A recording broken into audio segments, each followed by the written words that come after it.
We direct your attention now to the area behind home plate and introducing once again Mr. Robert Merrill.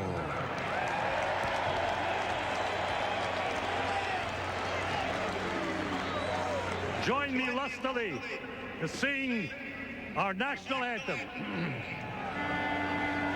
Oh, say, can you see by the dawn's early light what so proudly we hailed at the twilight's last gleaming, whose broad stripes and bright stars through the perilous fight? For the ramparts we watched was so gallantly streaming, and the Rockies' red glow, the bombs bursting in air, gave proof through the night that our flag was still there. Oh, say does that star-spangled banner yet wave for the land of the free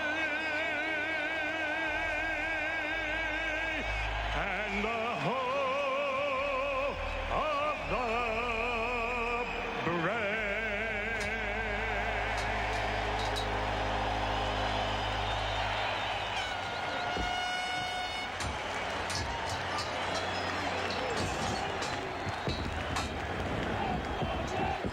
Robert Merrill with our national anthem here at Yankee Stadium. Of course, Yankee Stadium, one of the crown jewels in all of baseball, and its most special feature is Monument Park. And in the 1998 season, the home run chase of Mark McGwire and Sammy Sosa, the Maris family was on hand. They got a chance to see their father's monument in center field. Ladies and gentlemen, throwing out tonight's ceremonial first pitch are 6 cherished members of the Yankee family.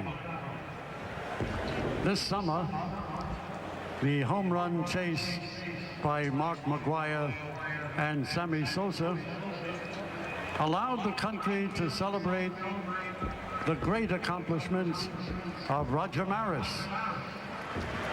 Joining us tonight to honor their father, please welcome the Maris children, Sandra, Kevin, Richard, Randy, Susan, and Roger Jr.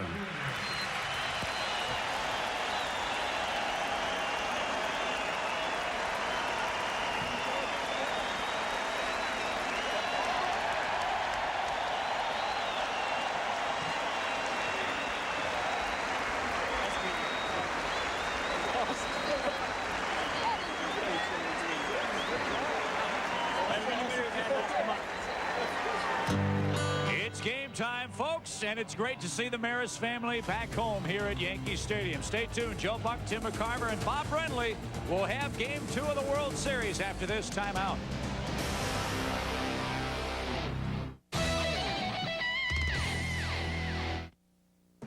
I'm Cecily Wilson. Coming up tonight after the game, we'll talk to the high school coach of a hometown hero on the mound for the Padres in the World Series. And the Bucs send the Panthers back to Carolina with their tails between their legs. Highlights coming up after the game. Fox 13's Paul Delgado goes back to school. Paul is great with the kids, and they loved him, and his personality just captures them. Time out, time out. Give me a high five. So you think we'll have any tornadoes today? No. Good job. The news. The all-new 99 Sierra. A bigger, more comfortable interior. A more powerful line of Vortec V8 engine. A stronger, stiffer, lighter frame. The reviews. 99 Sierra is arguably the new state-of-the-art in the full-size truck business. The deal. Now get special Smart Buy or Smart Lease payments on all new 99 GMC Sierras. See your local Pontiac GMC dealer today. Lime explosion. Yeah. Have you tried Mondo Mango? What's it taste like? Mango. Well, I've never had mango. What if I don't like mango? Have you tried Mondo Mango? To some, a scented cardboard cutout is simply no substitute for the genuine article. The freshly updated 1999 Toyota 4Runner. Some guy says he wants his burger without pickles. I can't authorize that. He's checking. Eat what you want. At Subway, every order is a special order with your choice of fresh ingredients. Subway, the way a sandwich should be. Hello? What do you want to do? Let's get the mail.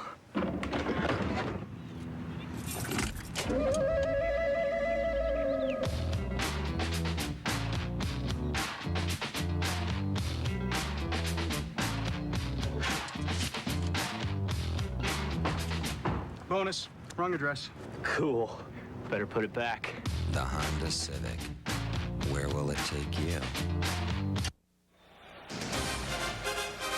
Welcome back to the Bronx for the start of game number 2 of the 1998 World Series, the San Diego Padres and the New York Yankees.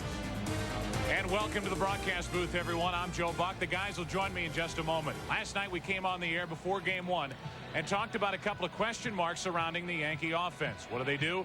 They get 2 big home runs, one hit by Chuck Knobloch, the grand slam from Tino Martinez. And as I welcome in my partners, Tim McCarver and Bob Brenly, Tim, this Yankee team won 114 games. They did hit over 200 home runs as a team, but for Joe Torre, it's still more of a get him on, get him over, get him in offense. Yeah, Joe, it's a lineup that's aggressive in the strike zone, patient on balls just out of the strike zone. They don't swing in a lot of bad balls. They run a lot of deep counts. They have a leadoff man's mentality, and it's understandable.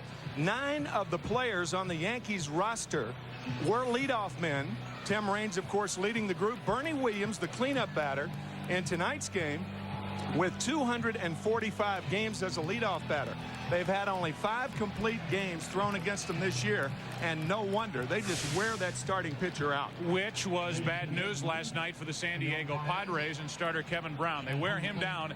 They get into the long relief corps for the Padres, and that's what coughed up the lead last night for San Diego. Now, that ability to run up those pitch counts has exposed a weakness that the Padres probably didn't even realize they had. Their bullpen was very strong during the regular season, ranked 4th in the National League, but look what's happened in the postseason.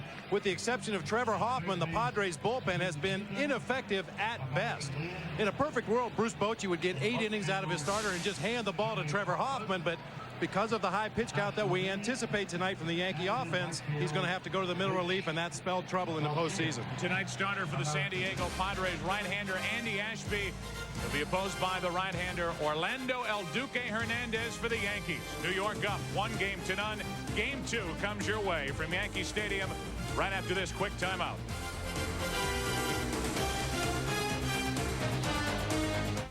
I wouldn't call Charlie's parents overprotective, but maybe Charlie would. Well, if one pad's good, 2 pads are even better. Ouch! His parents just want to make sure he's on the go safely. Don't forget to buckle up. So it figures they'd get a Ford Taurus. Does he have enough pads on? The only sedan starting under $20,000 to earn a 5-star government front crash test rating. Be careful! I wouldn't say they were overprotective. Other way! Other way! They're just parents. Ford Taurus, built to last. Your investments help pay for this dream house. Unfortunately, it belongs to your broker. With the new E-Trade, the power is in your hands. The #1 rated place to invest online. Now open free to the public with 10 times more research, free real-time quotes, still from just $14.95 a trade. Sign up now and get $50 free. Hey, now the power's in your hands. E-Trade. Someday we'll all invest this way.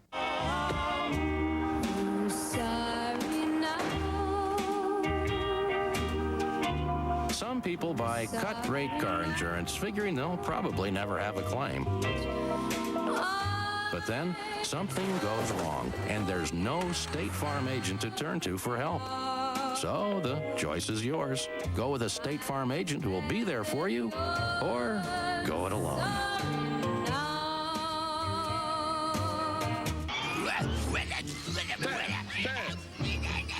Looks like Taz just got his AT&T phone bill. Taz, don't you make a lot of calls on Sunday? Yeah, Taz call. Then use MCI 5-cent Sundays. It's just 5 cents a minute every Sunday. AT&T charges 3 times as much.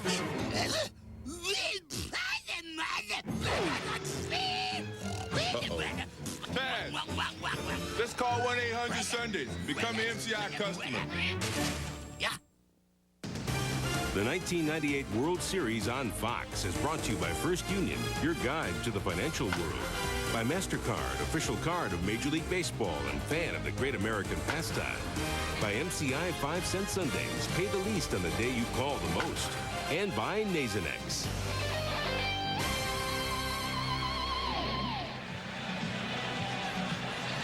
Welcome back to Yankee Stadium. We await the Yankees entrance to the field, and now here they come. The Yankees, who won last night's game, Game 1, 9-6 over San Diego, hit the field.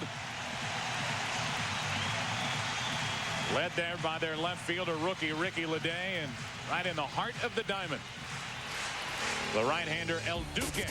Orlando Hernandez. A look at the Coors Light starting lineup for the San Diego Padres. Gilvio Veras leads off at second base. Tony Gwynn bats second in right field with the DH tonight. Greg Vaughn homered twice here last night in consecutive plate appearances. Ken Caminetti cleans up with Wally Joyner at first. Steve Finley in center field with John Vanderwall in left. Greg Myers, his first start in his history in the postseason behind the plate here in game number 2. And Chris Gomez at short batting ninth. The Yankee defense with Chuck Knobloch highlighted. At second base, he made an error here last night. And he has committed 2 errors in this postseason. It is the same defense for Joe Torre. Different man on the mound. Last night, David Wells. Tonight, the right-hander El Duque, Orlando Hernandez. A guy who is fun to watch and hard to hit. That high leg kick, very deceptive. What El Duque did, he came up with a good four-seam fastball to confront left-handed batters. That was illustrated in his 4-0 win over the Cleveland Indians. And the pitching to Jim Thome and David Justice. He's a trickster who knows how to hide the ball, partially because of that high leg kick. So the right-hander, anywhere from 25 to 35 years old. Right? In that range. He's in some demographic. Right. We don't know. Well, both managers spoke of his ability to hide the baseball, Tim. As you mentioned, he's not overpowering with this fastball, but because hitters pick it up so late, it appears to be much quicker than it really is.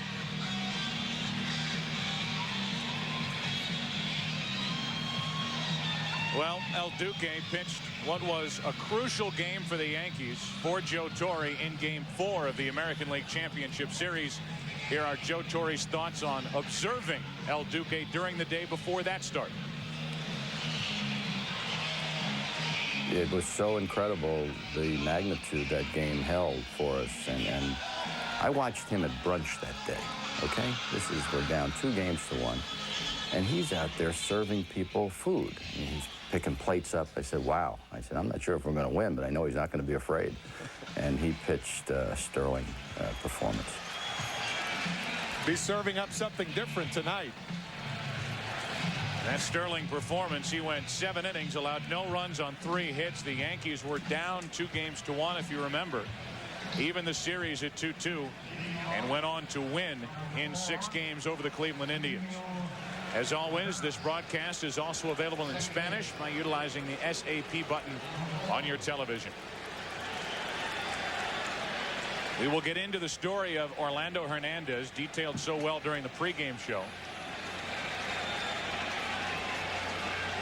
As Gilvio Veras leads it off for San Diego with Tony Gwynn and Greg Vaughn to follow. Pitch 1 of game number 2. A strike to Gilvio Veras. Hernandez from Villa Clara, Cuba.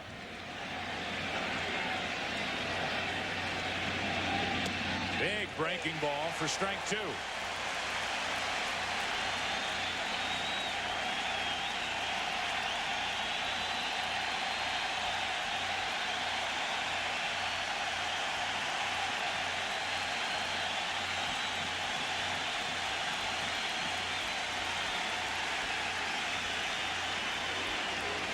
I think he wants a fastball. He was shaking for location. Usually if a pitcher shakes yes, no, yes, it's a fastball. Still 0-2. And Hernandez has a reputation of being a very deliberate worker, so I'm sure we'll see a lot of that throughout the course of the game tonight. Calling the balls and strikes, Mark Hirschbeck behind the plate, representing the National League, joined by that crew here in Game 2.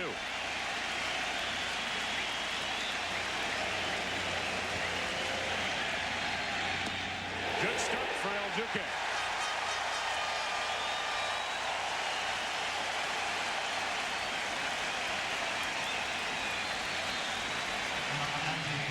Goes after Kilvio Veras with a first pitch fastball to get ahead, start the ball game. Comes back with a nice overhand curve, very tight spin. Veras able to foul off a heater on the outside corner, and then a shorter, sharper breaking ball for strike 3. Strikeout number 1 for Hernandez, and we mentioned last night they have different ways of tracking strikeouts here at Yankee Stadium as Gwynn, first pitch swinging, dumps a base hit into left field. So adept at going the other way, and Gwynn, who got his first hit here last night going to left, goes to left here and played on one bounce by Ricky Leday. Tony Gwynn quiet in the League Championship Series, batting only .190, but 4 for 5 here at Yankee Stadium. First pitch high fastball, classic Gwynn stroke to left. Why does it seem like the ball takes so long to get to Tony Gwynn? It seems like he's waiting to hit the ball for a long time. The ball just looks bigger to him, doesn't it? So Gwynn is on at first with 1 out, and the batter is Greg Vaughn. I mentioned last night Vaughn last year failed a physical, and the trade was reversed. Greg Vaughn was sent back to San Diego. What did he do this year? A career year, 50 home runs, 119 driven in. He hit 2 home runs in Game 1. 1 ball, 1 strike.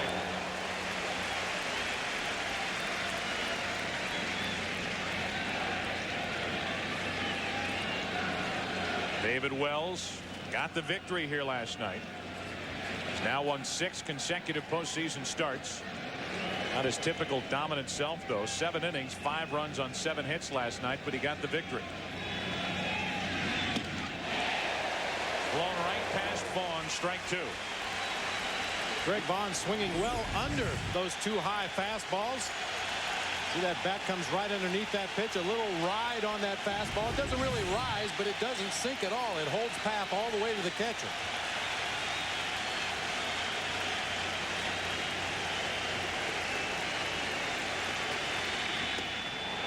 Just missed. 2-2. Now, the Yankees can't complain about that knee-high fastball, not after last night. The pitch, the 2-2 pitch to Tino Martinez. That ball was low. Good call by Hirschbeck.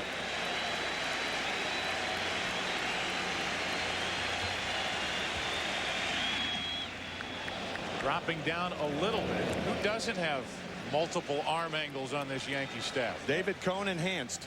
Yeah, you got that right. And Kevin Brown for the Padres last night. You know, it's been a long time since you've seen pitchers that were willing to do this. They're all so concerned with their mechanics and their arm angle and this and that. It's kind of refreshing to see a pitcher that'll go out there and invent things from time to time. A good swing by Vaughn. It stays full. 3-2.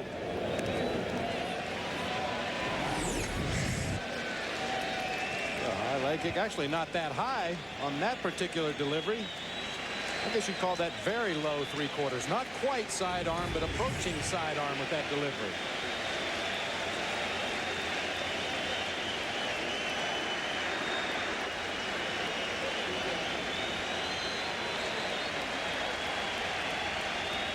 The rookie Hernandez is ready. A walk to Vaughn, and it's 2 on with only 1 out for San Diego here in the first inning. Veras struck out. Gwynn singled. Vaughn worked a walk. And now the cleanup hitter, Ken Caminiti, who was 0 for 3 here last night, walks to the plate.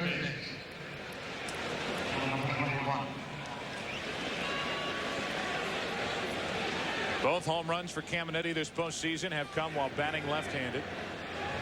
And he bats with Gwynn at second and Vaughn at first, as the Padres look for a quick start here in Game 2. Well, last night against the left-hander David Wells, the Yankees worked Caminiti away early in the count and then tried to pound him in later in the count. Jose Cardinal just brought Ricky Leday in a few steps in left field. Strike one to Caminiti. And if you think that's not important, we'll take you back to Game 5 of the 1996 World Series when Jose Cardinal moved Paul O'Neill to his right about 3 steps to track down a ball hit by Luis Polonia for the last out of the game. That game won by Andy Pettit 1-0. Strike 2 on Caminiti. There's usually a coach on every ball club that's responsible for positioning the outfielders, and they use the charts studying tendencies of hitters throughout the regular season. But after you've been positioned, many times outfielders don't move with the count, which is very important as well. When the pitcher's ahead in the count, the batter's more likely to be defensive and hit the ball to the opposite field. When the hitter's ahead in the count, he's more likely to pull the ball.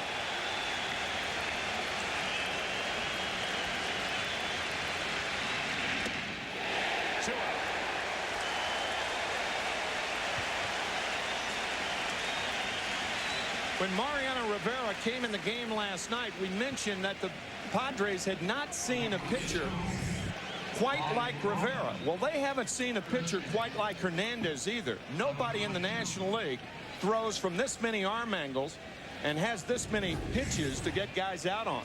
I guess the closest would be Kevin Brown of the Padres, their teammate. Now 2 on with 2 out for Wally Joyner. The ball up and away. So Joyner now with a chance to put San Diego out in front.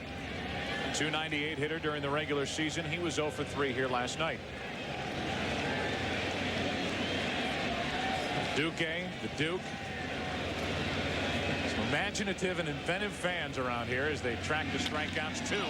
Joyner off the end of the bat into deep right. The wall. O'Neill makes the catch to end the inning.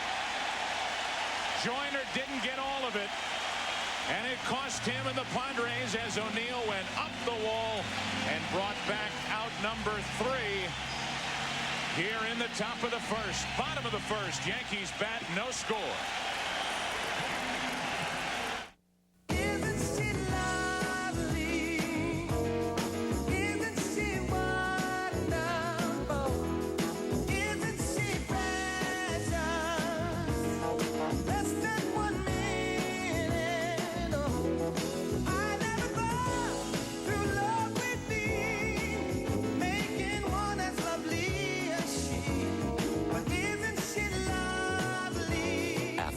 Insuring over 40 million people worldwide.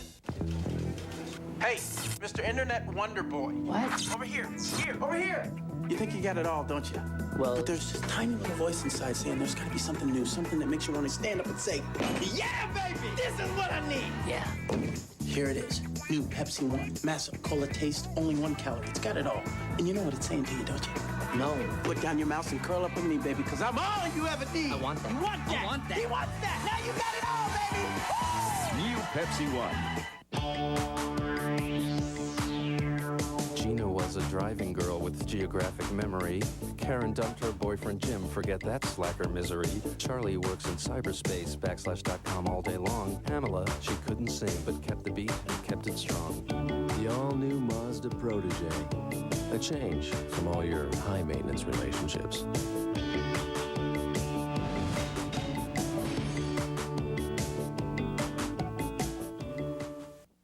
The 1998 World Series on Fox is brought to you by Aflac, insuring over 40 million people worldwide, and by Pepsi One. Only one has it all. Back at Yankee Stadium, Andy Ashby and the Padres head to work in the field, and a look at the Coors Light starting lineup for the New York Yankees. Chuck Knobloch, one hero last night, leads off at second base. Derek Jeter bats second at short. Paul O'Neill hits third in right field. He's already made a good catch. Bernie Williams cleans up in center. Chili Davis is the DH tonight, with Tino Martinez, who hit the grand slam, finally broke through in the postseason for the Yankees here last night. He's at first with Brocious at third, Posada catching, and Ricky Leday, the 24-year-old rookie, in left field batting ninth. To look at the Padre defense, we highlight Caminiti. 3 consecutive Gold Glove awards for Caminiti at third. He's got a great arm. And the right-hander, who also has a pretty good arm, is Andy Ashby. Good look at his numbers in the postseason. Ashby has really learned intensity and focus under pitching coach Dave Stewart, a guy whose mind tended to wander at times early in his career. Dave Stewart has definitely changed the look of this Padres pitching staff, at least their own mental outlook as they take that mound. Chuck Knobloch has that one important home run in this postseason. Digs in, takes a strike. You remember it was Andy Ashby in game 1 of the NLCS, pitching so well, matching up against John Smoltz. He didn't get the victory, but the Padres eventually did in the 10th inning. And then Ashby pitched well in game 5. Game the Padres had a late inning lead. Bullpen gave it up, including Kevin Brown. The pop-up behind the plate for Greg Myers. Long run, and he can't hang on. It's strike number 2 on Chuck Knobloch. That's a nice try by Greg Myers. He's sliding with all that equipment on. That's what outfielders often do. The ball in the glove, and it came out. This is a behind home plate. It is padded, and you don't necessarily have to slide to make that play. But generally speaking, that's the best way to handle it. That way you don't bang up the thighs and the torso. Bruce Bochy, a former catcher, a backup catcher for the Padres when they were in the World Series in 1984. He gives one of his backup catchers a start here tonight in game 2. Ball and 2 strikes on Knobloch. Well, the idea against El Duque is to load up with as many left-handed hitters in your lineup as possible. Greg Myers, a left-handed bat with some power, getting an opportunity to start tonight and catch Andy Ashby. 1-2 on Knobloch. First up for the Yankees in the first. Foul. Knobloch wasn't willing to talk about redemption after the game last night, visiting with Chip Carey. The end of our telecast, but in many ways it was. Granted, when he came back from Cleveland as the Yankees played game 6 here at Yankee Stadium, the crowd gave him an ovation when he was announced and when he took the field, but it had a little more meaning to it last night when he tied the game in the 7th inning with a 3-run homer. A ball and 2 strikes. 2-2 now from Ashby. Yankee fans forgave Chuck Knobloch like the Chicago Cub fans forgave Brant Brown for that drop fly ball in Milwaukee the last week of the season. And the Cubs going overtime to beat the San Francisco Giants in game 163 to win the wild card berth in the National League playoff. 2-2 to Knobloch. Chuck stays alive.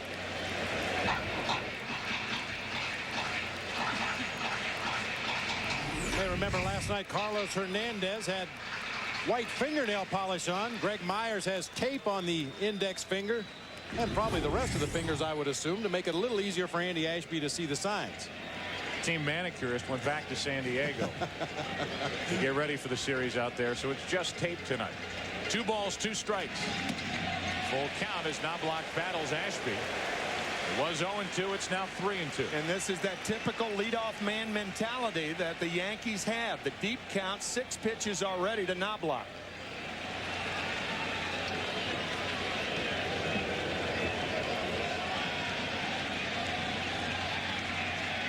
On 3-2. Knobloch walks. What a good at bat for the veteran second baseman, and he's on to start the first inning for the Yankees. Well, those hitters that are able to lay off pitches out of the strike zone and fight off the tough pitcher's pitches, foul them off and force that pitcher to continue to work. And you see the result. That's what a lot of major league hitters are not willing to do. Take a strike, get in the hole, be defensive, and work the count. So Knobloch took the first strike in the last ball in that at bat. Here's Derek Jeter. A leadoff walk to Knobloch. O'Neill will follow Jeter, and then Bernie Williams.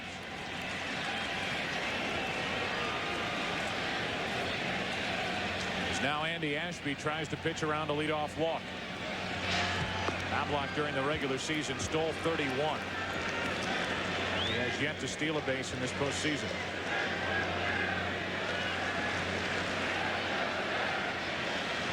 Signaling Willie Randolph to go through the signs again. Jeter looking at both Randolph and Knobloch as Chuck stays put. The pitch is low. Ball 1 to Jeter. A lot of things Joe Torre can do right here. Certainly the hit and run with the count in Jeter's favor is one option.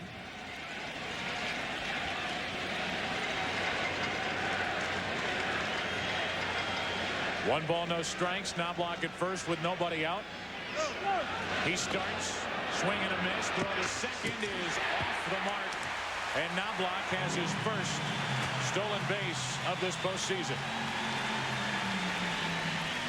Looked like a good throw might get him, but Myers did not get much on that toss down to second. You give yourself 2 chances with a guy with speed on at first base. Myers did not have a good pitch to handle. The ball got hung up in the web, and Knobloch has a stolen base. Yeah, it looked like Myers never really had a good grip on that ball before unloading it to second base. Caused the ball to sail a little bit, tail away from the bag. Knobloch able to get in ahead of it. And a runner at second with nobody out for New York as Jeter hits a comebacker. Ashby looks back Knobloch and gets the out. One away, and Jeter did not advance the runner. That'll bring in Paul O'Neill, who went up the wall on the ball hit by Joyner. 2 on, 2 out, and this catch ended the top of the first. Well, Paul O'Neill does not get enough credit for his defense out there in right field. One of the best in the game. Able to go back on the ball, charge hard on balls hit in front of him. Very accurate, strong throwing arm. And just another great play there by Paul O'Neill. It's kind of the new old reliable around here for the Yankees. To go along with what you're saying, Bob, and he has re-upped another contract signed past this year now, and he bats with Knobloch at second, 1 out. He goes the other way. Caminiti with that good arm. High throw, safe, and here comes Knobloch. Joyner's thrown on made, 1-0 Yankees.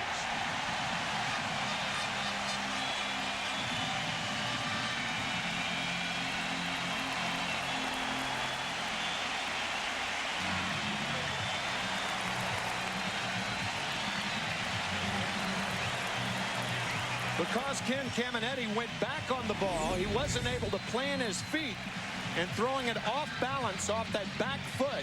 A hurried throw that is high, and Joyner, even though he got a glove on it, allows it to trickle away. O'Neill does not advance, but Knobloch does.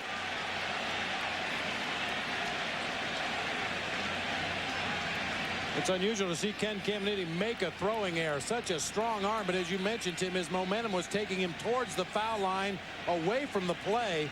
Not able to get as much on that throw as he normally does. So Knobloch with the battle for the leadoff walk, steals second, and scores on that error, which is how it's ruled by Caminiti. No RBI for O'Neill. It's 1-0 Yankees in the first as Bernie Williams bats. Many times as a third baseman and a left-handed batter at the plate, you get caught by surprise sometimes when they hit a ball to your right. It's not unusual for a left-handed hitter to shoot that 5.5 Tony Gwynn hole on the left side of the infield, but not too many lefties go right down the third base line. Bernie Williams takes ball 1.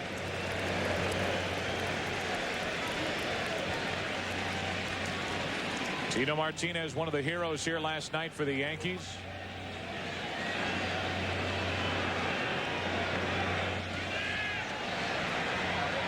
Part of the order now for the Yankees, already leading by 1. Now O'Neill's running on a hit and run. Ashby knocks it down.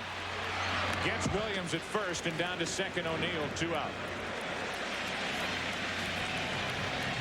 What you're seeing here in the first inning is the Joe Torre style of play that he brought from the National League.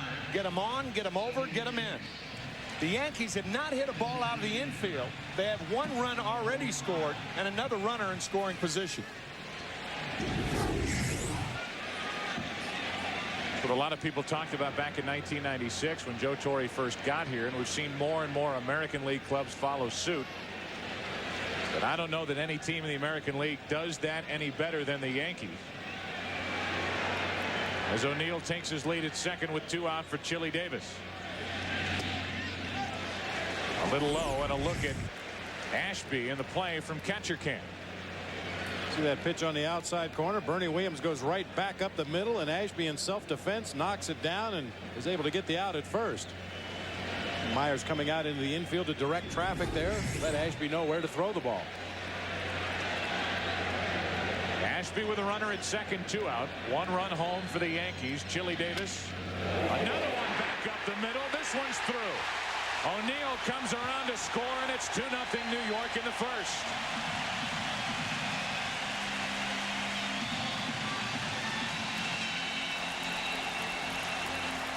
Get him on, get him over, get him in, and it's 2-0 Yankees here in the opening inning of game number 2.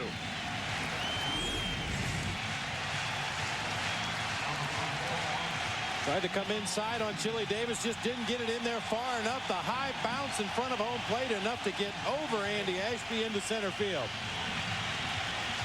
Here's a look from Super Shot. Gomez very close to gloving that ball up the middle. Just enough to get through into center field. Super Shot, a look we're trying to give you. A little closer look, a slower replay, and you could see it was just out of the reach of Gomez as Tino Martinez digs in and takes a strike. 1 home run, a grand slam here last night in game 1. He's driven in 5 in this entire postseason. He has struggled in his career in the postseason as a Yankee.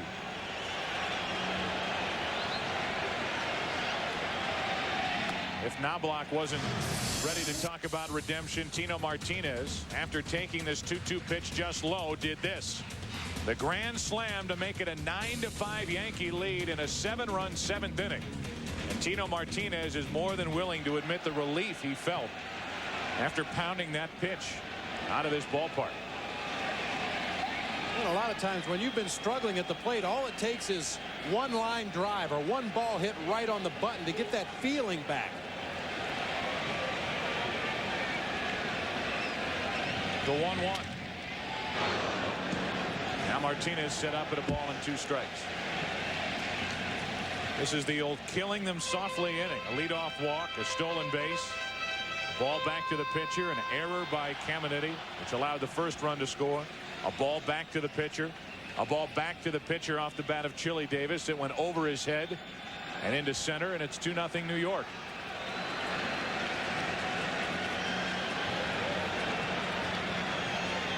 Now the 1-2 to Martinez, 2-2.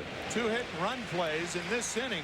The keys, even though one was a stolen base with Knobloch running and Jeter swinging and missing, and then the hit and run with Bernie Williams dropped by Ashby, but that moved Paul O'Neill over. The Bombers not living up to their name tonight. Still 2-2 on Tino Martinez. They ought to just call them the bottom liners, because that's all that matters. Find a way to get those runners around the bases and onto home plate and back in the dugout. And the Yankees have done that better than anybody this year. The Bronx Tricklers. 2 balls, 2 strikes on Tino Martinez.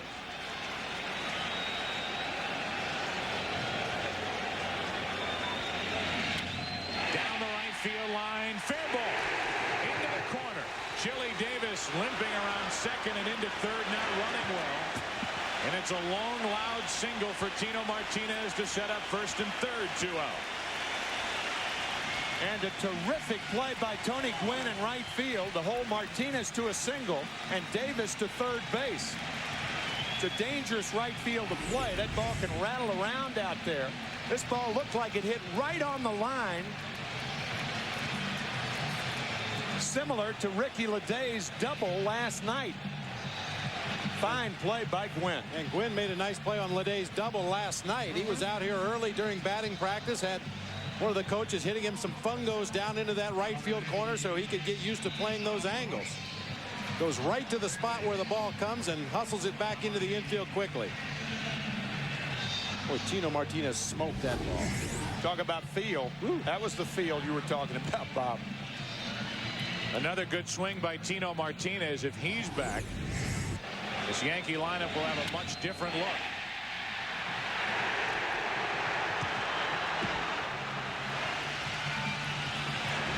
Here's a team, New York, that hit only .218 during the American League Championship Series, yet advanced because of pitching and defense. Here's one guy who hasn't struggled in the postseason.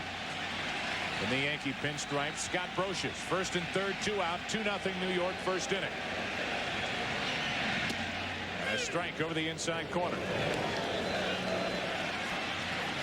Already a visit here in the first inning from Dave Stewart.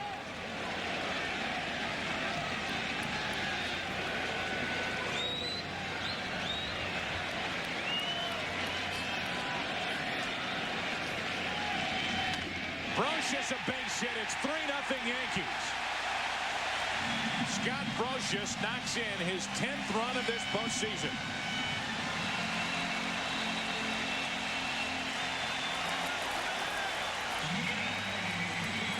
The Yankees scored 12 runs in the first inning in the American League Championship Series against Cleveland. 3 here tonight for El Duque. They have given him the best run support in the major league, scoring almost 7 runs a game, and off to a hot start again tonight.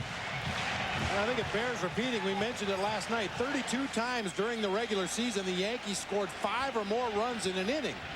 It's just like a snowball rolling downhill. They start throwing those base hits in there. They mix in a walk. They constantly keep the pressure on that opposing pitcher. Now first and second, 2 out. As Posada takes a ball low and away. You could see the smile on the face of Chili Davis, smiling over on the bench after having to go first to third. He tore ligaments in his right ankle, isn't running well, and was able to basically walk home on the single by Brocious. A 1-0 to Posada. 1 ball, 1 strike.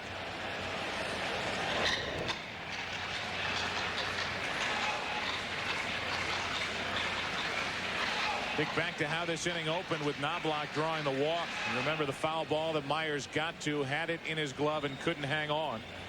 Knobloch battled for the walk. Important error by Caminiti. And a 3-0 Yankee lead with a chance for more. Strike 2, and Myers was crossed up. A ball and 2 strikes on Posada. You can tell by the way a catcher reacts. That pitch does something different than he was anticipating. Started to move the glove up and away, had to come back down to the middle of the zone to catch the pitch. Not only is that dangerous for a wild pitch or a pass ball, but you take a lot of strikes away from your pitcher. Right. Back to boxing balls like that when they do something you're not anticipating. It looked like Greg was looking for a tailing fastball and got a slider. Now the 1-2 pitch to Posada. Still 1-2 as Brian Boehringer, the ex-Yankee, cranks it up for the Padres out in their bullpen here in the first.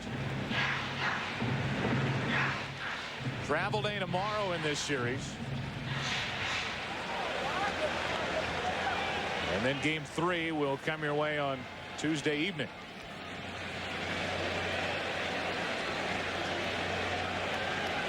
Ashby a long first inning. The 1-2 to Posada. Right at the second baseman. Veras drops it, throws to first. That was an ugly play as he nearly picked off Joyner at first. The Yankees come up with 3. A big error mixed in, and after 1 inning in game 2, 3-0 New York. There's a school where the toughest courses are the most popular. Lectures are a joy, and no one ever cuts class. This renowned institution is the Nicholas Flick Golf School. Can you feel that? Yeah. Where the faculty is unparalleled. Your elbows softer. And the dean has 6 masters. People might confuse you for a golfer. When you go, bring your Visa card. Because of the Nicholas Flick Golf School, they don't take American Express. You've done your homework. Visa, it's everywhere you want to be. Gina was a driving girl with geographic memory. Karen dumped her boyfriend Jim. Forget that slacker misery. Charlie works in cyberspace. /.com all day long. Pamela, she couldn't sing but kept the beat and kept it strong. The all-new Mazda Protege. A change from all your high-maintenance relationships.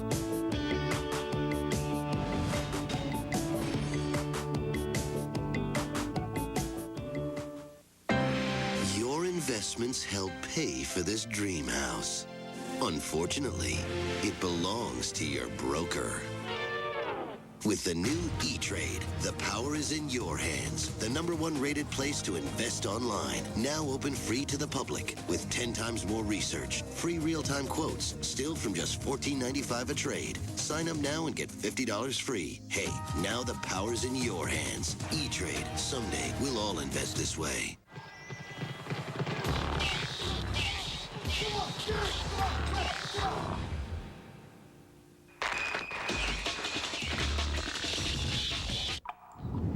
Is it pain? Is it pleasure?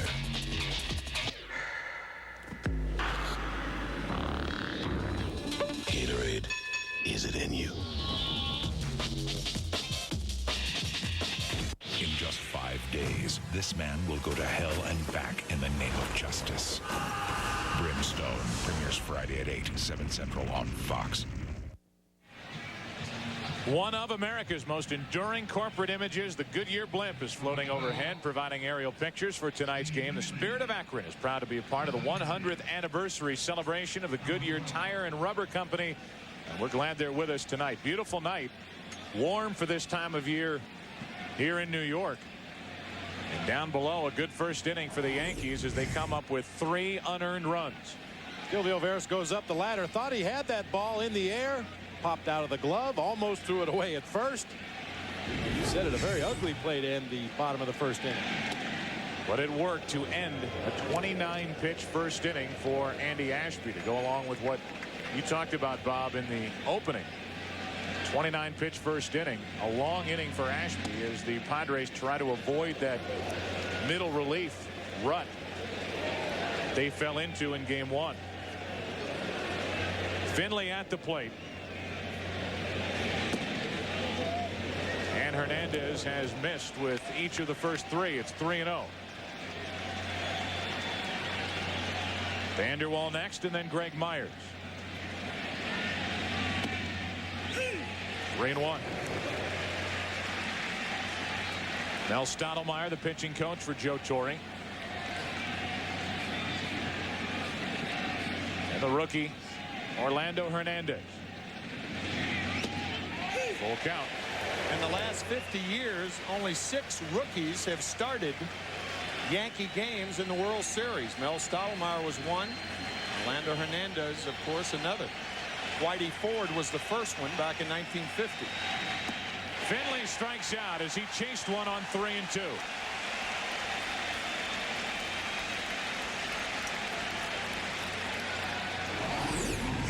Nice comeback by El Duque here after falling behind 3-0. Comes back with 3 consecutive fastballs to get the swinging strike on Steve Finley, which is down low out of the strike zone. And now the first pitch to Vanderwall is up for ball 1. Finley had that disgusted look on his face about the split second he let the bat go. Going after that low pitch on 3-2. He's the first out. And now Hernandez behind on the count again. It's 2-0 on Vanderwall. 2-1. What an eventful LCS John Vanderwall had. The big throw to get Walt Weiss to Jim Leyritz in game 3. And then the 2-run homer that put the Padres in front in game 5. Only to see Atlanta coming back to win it. 2-2 now on Vanderwall. You want the throw, you get the throw. Vanderwall gunning down Walt Weiss in what could have been a 2-run inning or more. Leyritz hanging on the other end. I've already shown you catcher cam once tonight. It bit the dust right there. Vanderwall into left center field. That falls in for a 1-out hit. By the way, after Vanderwall made that play, the Padres would eventually come from behind and win game 3 behind Sterling Hitchcock, who was the MVP of that series against Atlanta. Now Greg Myers, who has had just a couple of postseason at bats. He's gone deep in one of them in game 5. Off the Atlanta bullpen to make it a 1-run game. That was the game that ended 7-6. He came off the bench and belted a home run. And here he is with his first at bat with Vanderwall at first and 1 out.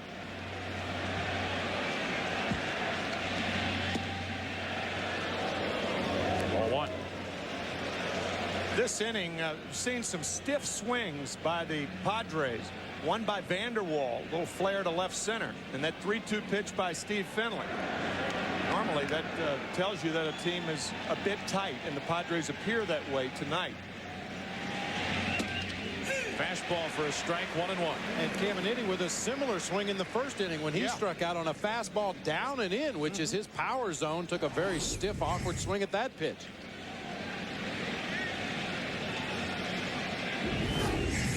Hernandez with a 1-ball, 1-strike count on Myers. Now strike 2. And that may get back to the bullet point we had on the scouting report on El Duque. He hides the ball so well. You don't see the pitch until it's about halfway to home plate. You recognize it as a fastball in the strike zone, but by then it's too late to pull the trigger, and you end up taking awkward swings.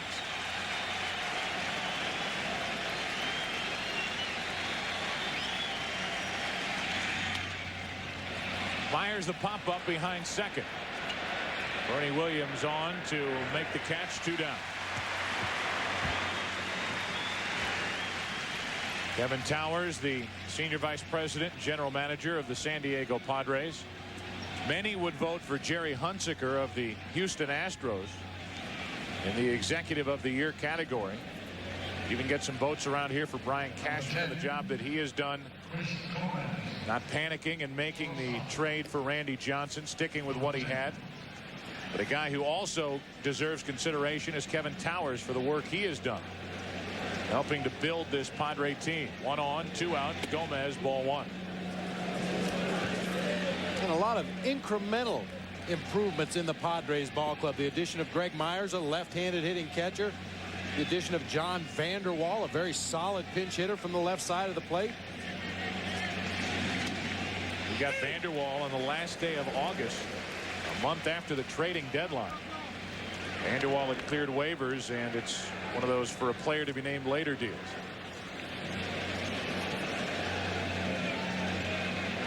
One ball, 1 strike on Chris Gomez.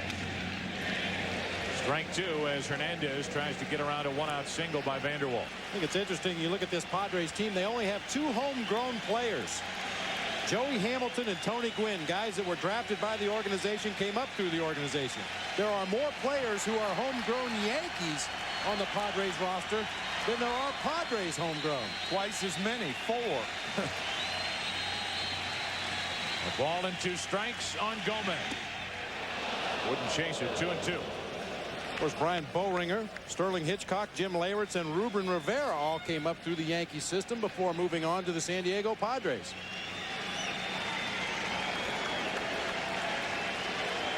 Couple of them there, Leyritz and Rivera. The 2-2 to Gomez. Full count. That'll give Vanderwall a head start over at first.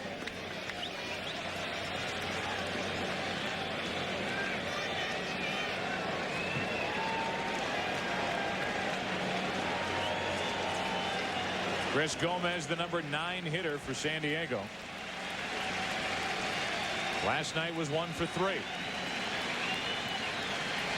Runner goes, 3-2 pitch, hit to Brocious. So solid over there in the postseason. Martinez digs it out on the other end, and Hernandez around a 1-out single by Vanderwall. Bottom of the second in game 2. Yankees bat up 3.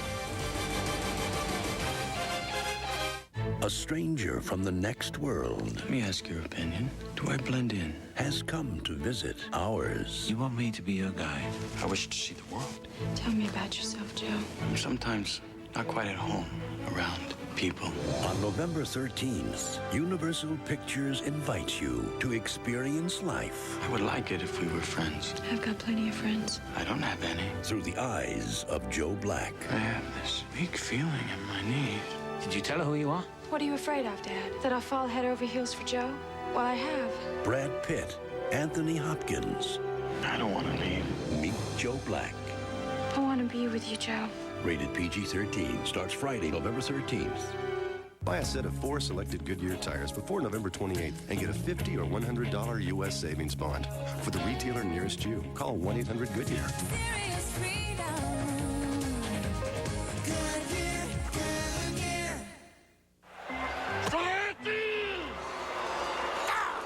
Here comes the skipper. Looks like there's going to be some fireworks now. What are you doing tonight? Helen and I don't have any plans. Great! Smokey and his wife are coming to my house for dinner. Would you like to join us? That'd be great! If I can beat the traffic, I'll pick up some Bud Light! Bud Light! Looks like you're out of here! I'll see you and the wife tonight! For the great taste that won't fill you up and never let you down, make it a Bud Light. You have a beautiful home here! Oh, thank you very much! One official Major League Baseball, $9. New ball, $9. New ball, $9. New ball, new ball, new ball, $9. New windshield, $100. Making home run history priceless. There are some things money can't buy. For everything else, there's MasterCard. Official card of Major League Baseball and believer that records were made to be broken. The 1998 World Series on Fox is brought to you by American General Financial Group. Live the life you've imagined. And by Claritin.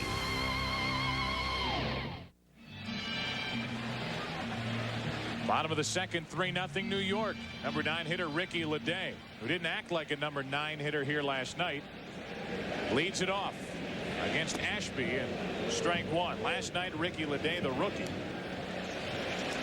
hit a 2-run double in the second inning with the bases loaded and 2 out, put the Yankees out in front. Later had a single. After that, a walk and a run scored in the 7-run 7th. Leading off here in the second, he has a 1-1 count. Here's the double against Kevin Brown in the second inning, just fair down the line, and it gave the Yankees a 2-0 lead. Outside, 2 balls and a strike on Leday. He learned after the fact that last night Kevin Brown was suffering from flu-like symptoms. 2-2, which he evidently suffered from in last year's World Series when he went 0-2 for Florida against the Cleveland Indians. And also apparently the ball that was hit back through the box by Chili Davis and off of his shin apparently did more damage than we initially thought. Leday, another hit through the right side, and that's how we start the bottom of the second. That play that ended the top of the second inning, this is a super shot, literally. Watch Scott Brosius get the ball in throwing position. All fielders try to get the ball, outfielders or infielders, into that position across the seams. That right there is a 4-seam fastball. That's how pitchers throw 4-seam fastballs. It's straight, deliberate, even though it veered a little bit to the left. Nice play by Tino Martinez. What a shot that was.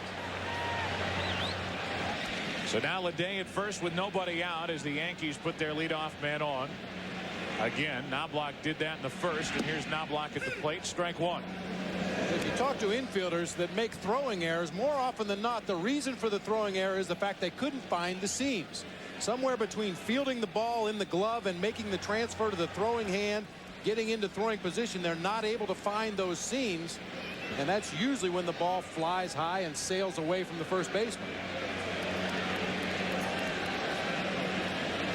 0-1 the count. Knobloch past Caminiti into left. Leday will hold at second. Good play backing up by Gomez, and it's 2 on with nobody out. Back-to-back singles, and Knobloch is on for the second time. We talked about positioning earlier with outfielders. Well, positioning very important for infielders also. Caminiti in, protecting against the bunt. Had he been back, conceivably that could have been a double play ball. He had to protect against the bunt, and for that reason the angle's bad. Off his glove, and Knobloch with an infield hit. Hit him in the wrist. Actually dove a little too far that time. Caminiti goes to his left as well as any third baseman I've ever seen. Normally that's a play that he makes, but because he was drawn in out of position, it made it a very tough play. Now it's 2 on with nobody out for Jeter. The Padres expect the bunt.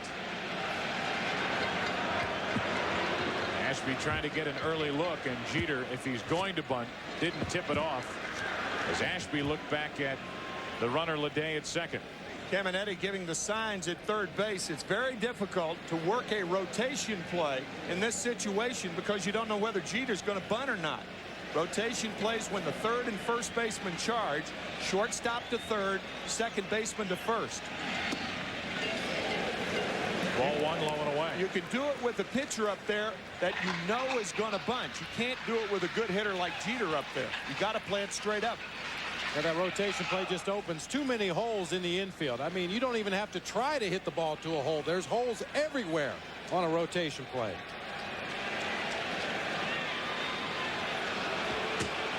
No tip-off by Jeter there either as Ashby looked back at Ledet.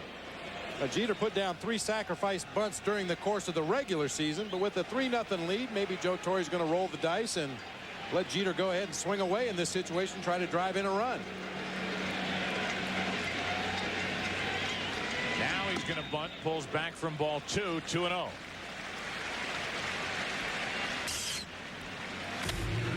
Rotation play, first and third baseman charge, shortstop to third, second baseman to first. The idea is to get the throw to third base. And sometimes you complete that third to first double play. Like an electronic chess match. Here's the 2-0, runners go, swing and a miss, throw to third. Ledet is now out if he wasn't out the first time, and it's a runner at second, 1 away. So that is the ultra aggressive play. They go from the straight swing to the bunt to the hit and run with 2 on, nobody out. And Jeter missed the pitch. Outstanding throw by Greg Myers. He threw a bullet to third base. Tough pitch to handle. Caminetti in front of the bag, missed the tag initially, but not now. Ken Caminetti on tag plays at third base, plays it like a catcher at home plate. He will drop that knee. Felt he was closer to the base when he dropped that knee. At this point, there's no way Ricky Ledet is getting back to third base. Now Jeter to the right side, under the glove of Veras. Here comes Knobloch, no throw, and it's 4-0 Yankees in the second.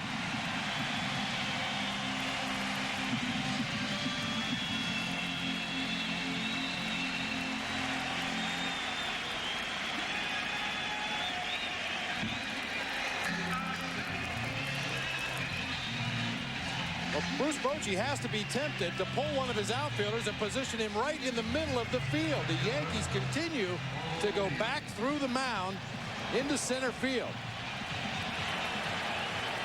You see managers do that in the last inning of a close ball game, bring an outfielder in, use 5 infielders. Would have cut down some of the Yankees hits in this ball game. Now, even though you're kidding, you have a situation where really the hardest hit ball was off the bat of Tino Martinez down the right field line. O'Neill pops it into left for Vanderwall. 2 out. At least I think you're kidding. I'm kidding. O'Neill's now 0 for 2, and in this World Series 0 for 7.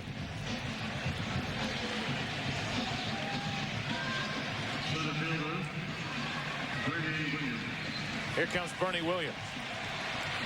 Not much in this postseason for Williams,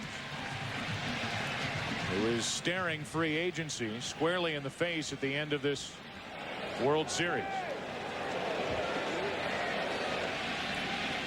The Yankees will have just over 2 weeks to negotiate with Williams exclusively before he is out on the open market if they can't get anything done. 1 on, 2 out. A strike to Bernie Williams.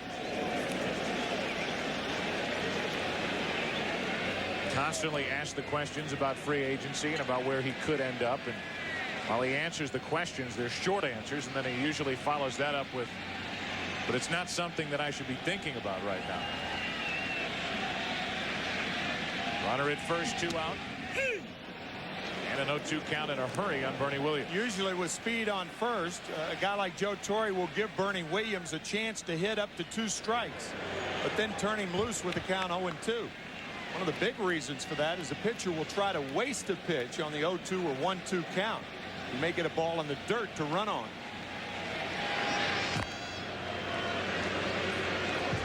Check on Jeter, who stole 30 bases during the regular season. It's a 4-0 Yankee lead, much to the dismay of Dave Stewart. It's got to be frustration on the part of Andy Ashby. He misses outside. 3 unearned runs in the first inning. 1 run on 3 singles here in the second.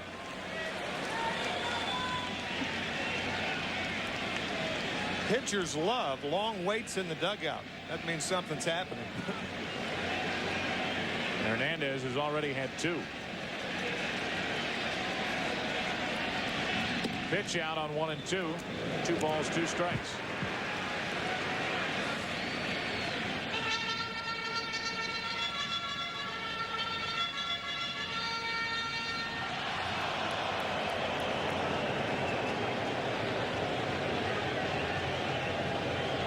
Two balls, 2 strikes, 1 on, 2 out.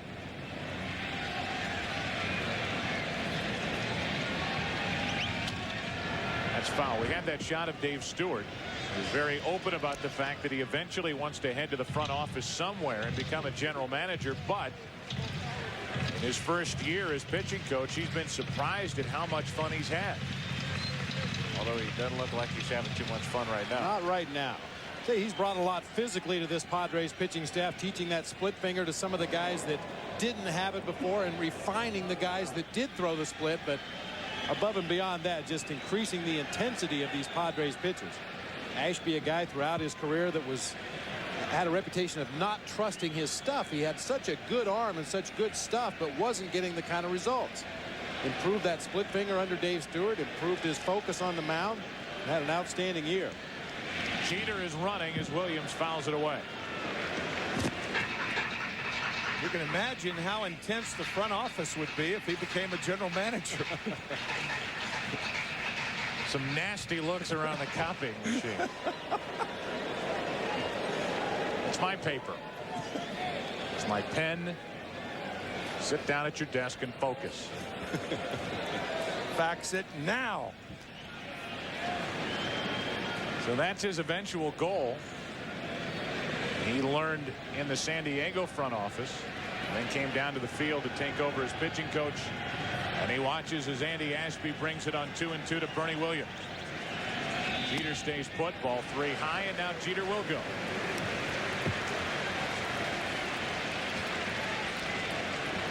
So Andy Ashby, who has been very good in this postseason, at least in the NLCS, with 2 strong starts against Atlanta. Not too sharp here in the first couple of innings. Well, the defense let him down in the first inning. A couple of hitters have battled from 0-2 to 3-2, and that's the case with Bernie Williams here.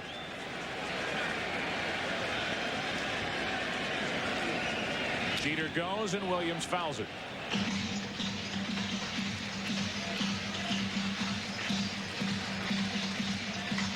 It's hard to remember that Derek Jeter is only in his 3rd full year in the big leagues.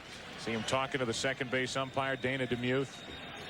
Had over 200 hits during the regular season. It's better and better defensively at short. He's already one of the best there. And he has handled New York extremely well. He will go on the 3-2 pitch to Bernie Williams. Into right center field. Well hit at the track, at the wall. Goodbye. 2-run homer, Bernie Williams. And it's 6-0 Yankees in the second.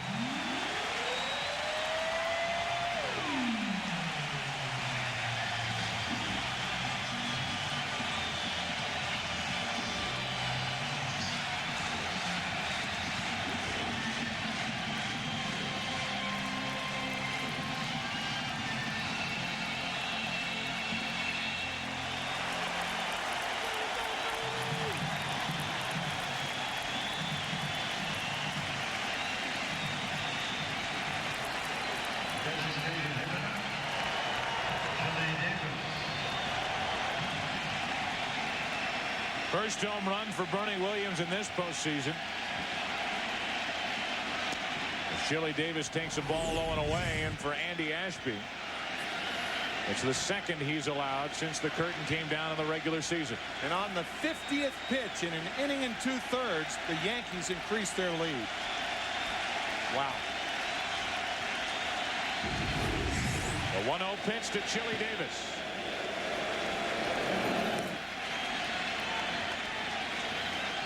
That pitch was right in Bernie Williams' wheelhouse. One of the things you go over in a scouting report is when you have to attack a hitter with a fastball, what location do you want to throw that pitch? Because there are going to be situations where you have to throw a strike with a fastball. This pitch is down and in, right in Bernie Williams' wheelhouse, and he gets all of it. And now a ball low to Chili Davis. So last night it was Chuck Knobloch breaking through, then Tino Martinez in the same inning, and tonight Bernie Williams, who came in to that at bat 8 out of 37 in the postseason. Time seemingly preoccupied, gets his first home run, a 2-run shot to make it 6-0. 2-2 on Chili Davis.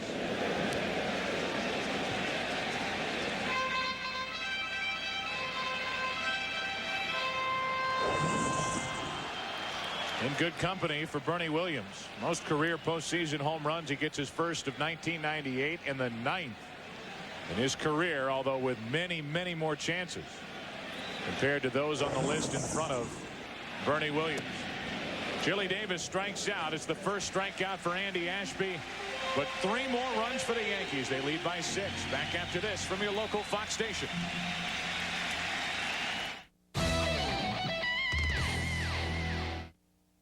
Hi there, I'm Mark Wilson. Coming up tonight on the Fox 13 10 o'clock news. After 3 days on the run, the man believed to have kidnapped an elderly Safety Harbor couple, he's back in custody. A full report coming up after the game. It started with a Grand Prix. Wheels set far apart for better performance, more excitement. Now, the same engineers that brought you Wide Track give you the solid form 99 Grand Am. At the core, a steel cage with reinforced pillars for a ride that's quieter, smoother, better. And right now, you can drive it for just $229 a month for 36 months. $229 a month. The solid form 99 Grand Am. See your local Pontiac GMC dealer today.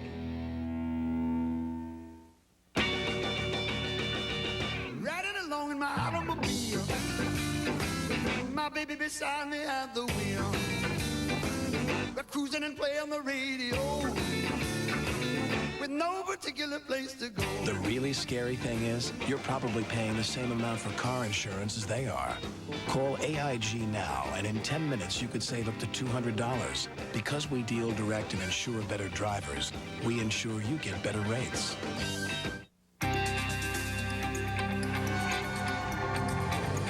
Do you believe the old way of buying gas is dead?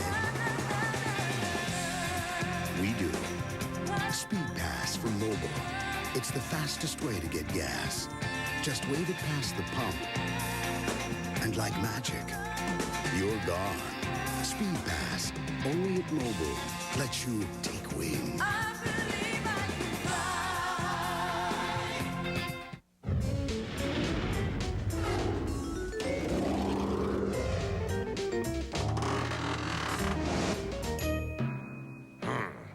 Fortunately, when you buy a Honda certified used car, you know what you're getting. Because to be certified, first it must pass a 150-point inspection. Then it's backed by one of the strongest warranties in the industry.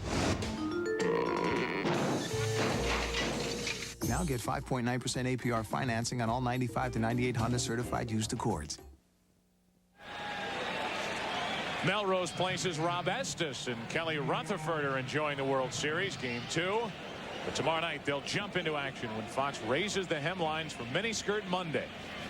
Don't miss it tomorrow night on an all-new Melrose Place. I think it's one Yankee hat that they're all passing to one another to make their World Series debuts. Last night, Callista Flockhart is here along with many others. Ball 1 to Kilvio Veras. Now strike 1. 1-1 on the leadoff hitter. Veras with Gwynn and Vaughn to follow.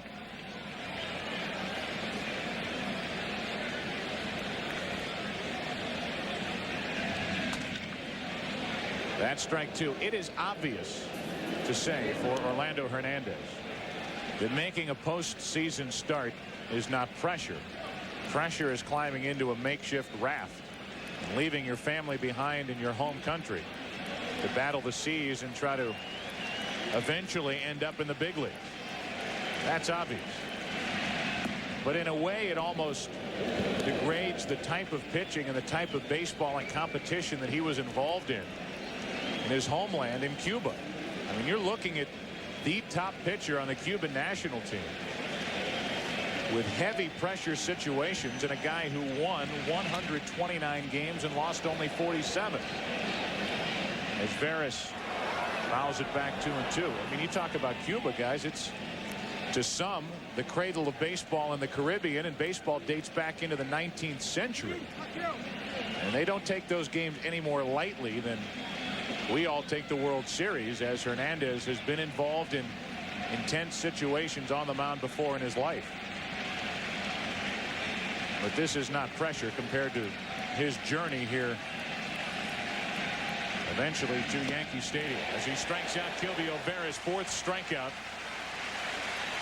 And the first out here in the third inning. In walks Tony Gwynn, and here are his thoughts on playing in historic Yankee Stadium. This is history. You know, this is where, Babe Ruth played. This is where Joe DiMaggio played. Lou Gehrig. I mean, there's been so many great Yankees to play here. And when you turn the corner and you see Babe Ruth, it's Babe Ruth. And so it hit me pretty hard. As you start to walk around, you see Mickey Mantle, Yogi Berra, Thurman Munson, and on and on and on. It's almost like being at the Hall of Fame. Place where Tony Gwynn will eventually end up in Cooperstown. If he has been in awe, it hasn't shown at the plate. He's already 1 for 1 tonight in the series, 4 out of 5. There's the monument for Babe Ruth.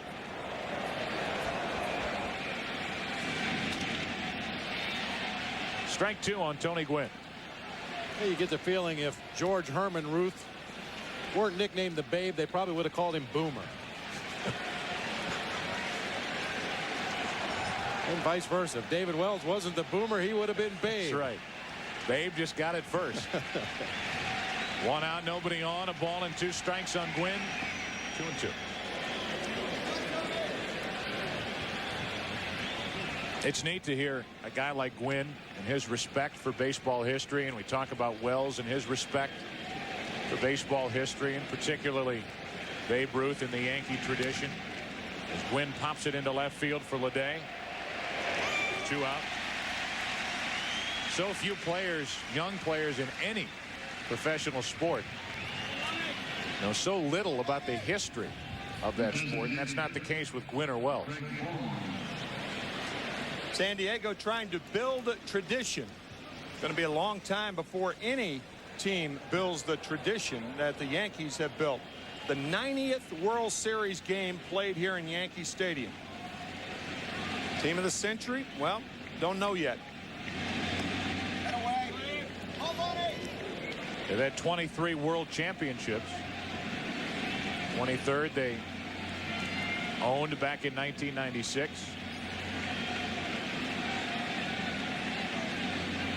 And when you make the comment, Tim, about you don't know yet, you're talking about this version of the Yankees, the 1998 team. As Vaughn pops it up down the left field line for Jeter, and the Padres go in order in the third. Bottom of the third inning rolls around. Yankees bat. Martinez, Brocious, Posada coming up. 6-0 Yanks.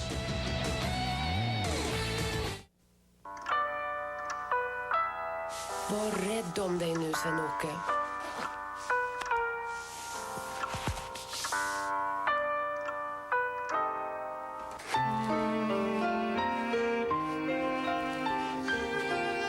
It's no wonder that children like this grew up to build a car like this.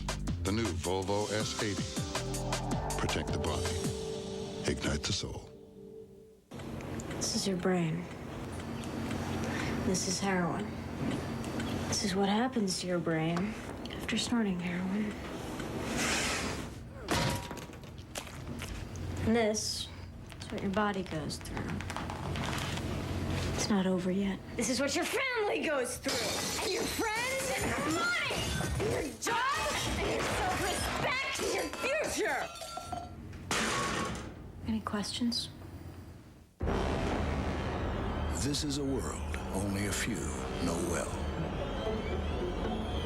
A world of risk and uncertainty, where where the roads can take you to success or prosperity, or sometimes to no place at all. This is the financial world.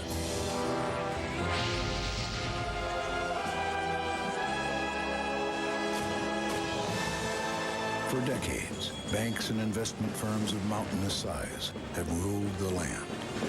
Yet high above the horizon, another mountain has risen. A mountain called First Union. With 16 million customers, the nation's 8th largest brokerage and 6th largest bank. For a new perspective of the financial world, come to the mountain called First Union. Or if you prefer, the mountain will come to you. It's the biggest Halloween special ever. He's entering the terrible twos, all right. And all new Simpsons, part of a full hour next Sunday on Fox. Andy Ashby back to work, back to the hill, bottom of the 3rd inning with the bottom part of the order coming up. 6, 7, and 8 for the Yankees, starting with Tino Martinez. He starts with ball 1.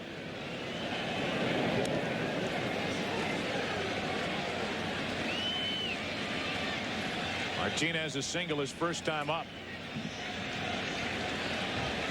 His last couple of swings have been awfully good. 1 ball, 1 strike.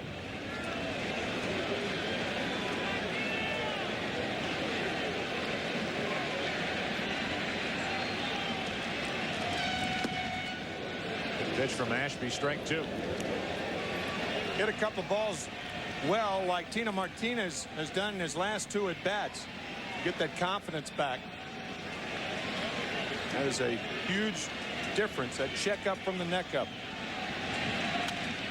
Up the middle and through. Tino Martinez is 2 for 2 tonight. 3 for his last 3, dating back to last night's Grand Slam. Well, folks, watch for the Gillette Mach 3 Strike Zone Challenge prior to Game 4 in San Diego, the 1998 World Series, where you will see one lucky fan get the chance to throw a pitch for $2 million. Gillette will donate $1 million to the Susan G. Komen Breast Cancer Foundation. In addition to the $1 million, Gillette will pay the Strike Zone Challenge winner.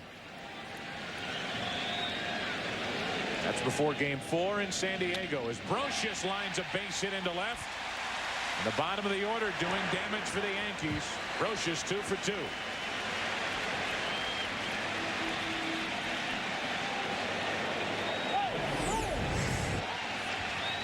Which was up around the letters to Scott Brocious. Jumps on the first pitch he sees, lines it into left field. You know, going back to that Tino Martinez at bat, the good signs just keep coming. He's turned on a couple of fastballs, pulled them hard into right field. That base hit up the middle was a changeup, down and away from him. He stayed on it, went back up the middle of the field, was not fooled at all. And an awkward situation always for a catcher when he's told by the bench. You could see Dave Stewart telling Greg Myers to go out and talk to him. Here it is right here, trying to get his attention. Look at Dave Stewart on the left of your screen, going out to talk to him, and that puts try to build up the confidence between the pitcher and the catcher, and that doesn't help. 2 on with nobody out.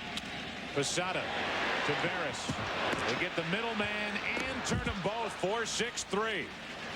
And it's a runner at third with 2 down. A nicely turned double play between Veras and Gomez.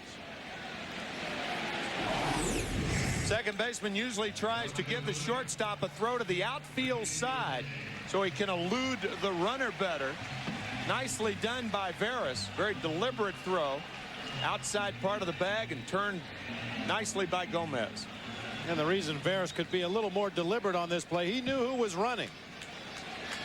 Got Jorge Posada, the catcher, running down that first baseline. Does not have the best speed on this Yankees roster, so he took his time and made sure to make a good throw.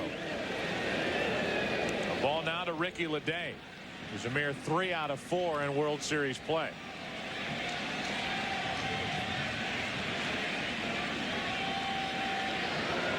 There's Martinez at third with 2 out, 1 ball, 1 strike as Ashby tries to hang in there. The Yankees leading by 6 here in the 3rd.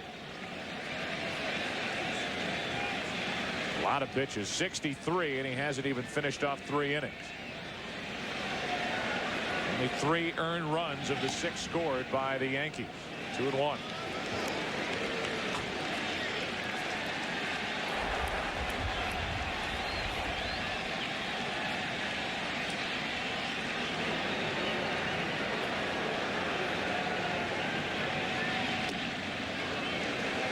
Missing outside 3-1 on Leday.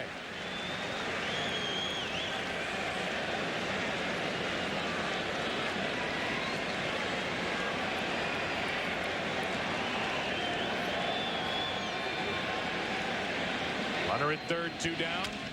Leday down the left field line, another hit into the corner. In to score Martinez. It's an RBI double for Ricky Leday, and it's 7-0 Yankees.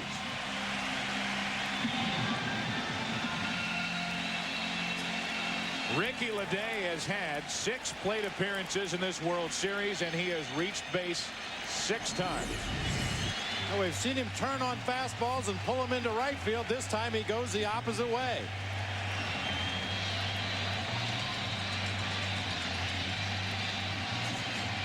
Right now for the Yankees, 7 is the number. It was last night. 7 runs in the 7th inning. And they have already knocked out San Diego starter Andy Ashby with 7 runs on 10 hits. We're in the 3rd. Bullringer enters.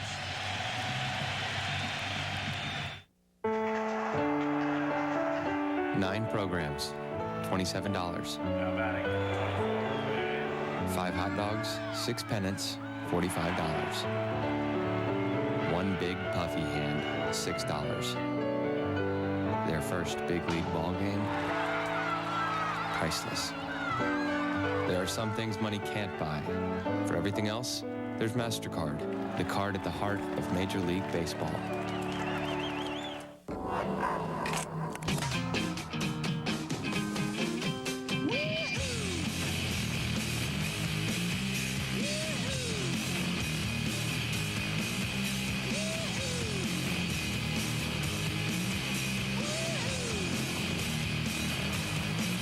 At the center of a great PC experience is a Pentium 2 processor.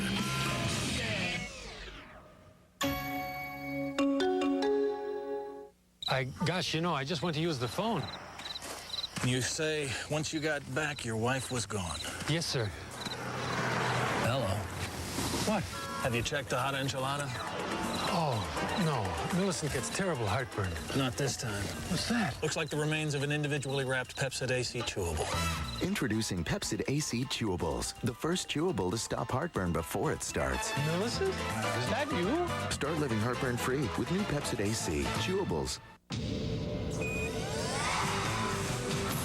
Life is made up of moments, triumphant moments, that happen once in a lifetime, no matter how often they occur.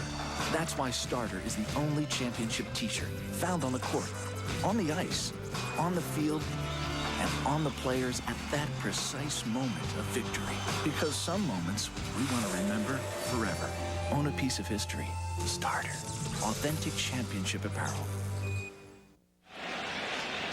Of the 7 runs allowed by Ashby, 3 were unearned, but that is of little consequence to Ashby or the Padres. It's 7-0. The Yankees lead in the 3rd inning. Runner at second, Leday, and Knobloch. Strike 1. Ryan Bullringer, the new pitcher for the Padres.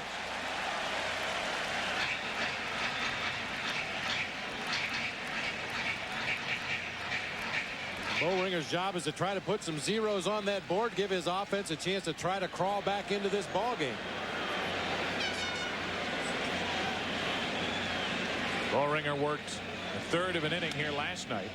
He has 2 strikes on Knobloch here. Still a lot of time left, but the Padres are going up against a pitcher that they have not been able to pick up first time through the order.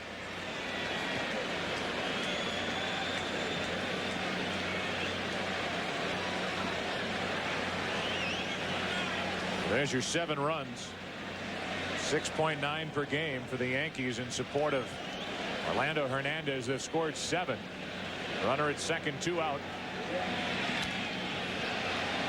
3 consecutive foul balls off the bat of Chuck Knobloch. I guess Padre fans can go back to the 1996 World Series when the Atlanta Braves beat the New York Yankees in the first 2 games here at Yankee Stadium, 12-1 and 4-0. And then went down to Atlanta and won 3 in a row, did the Yankees, and clinched it back here in Game 6. The 0-2. Ball and 2 strikes to Knobloch.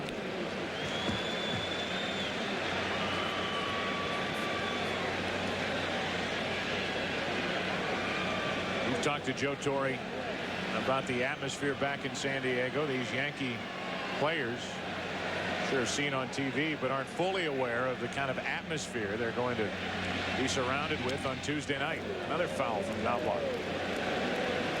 As electric an atmosphere as we have seen here at Yankee Stadium or at Jacobs Field in Cleveland. Electricity in the twilight. Those games will be starting at 5 o'clock out there. Tough to see.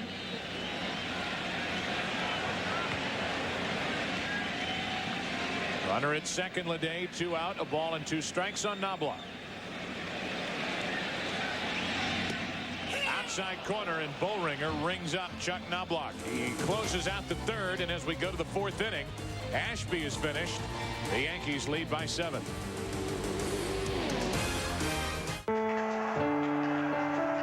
Nine programs, $27. 5 hot dogs, 6 pennants, $45. 1 big puffy hand, $6. Their first big league ball game, priceless. There are some things money can't buy. For everything else, there's MasterCard, the card at the heart of Major League Baseball. For richer, for poorer, in sickness and in health. For richer, for poorer, in sickness. Or for sickness and in health. In sickness and in health.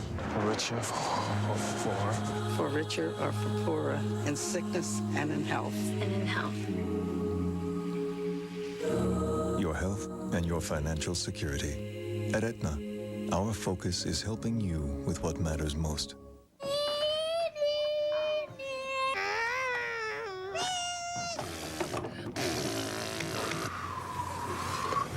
Can you guess whose parents drive a Nissan Altima?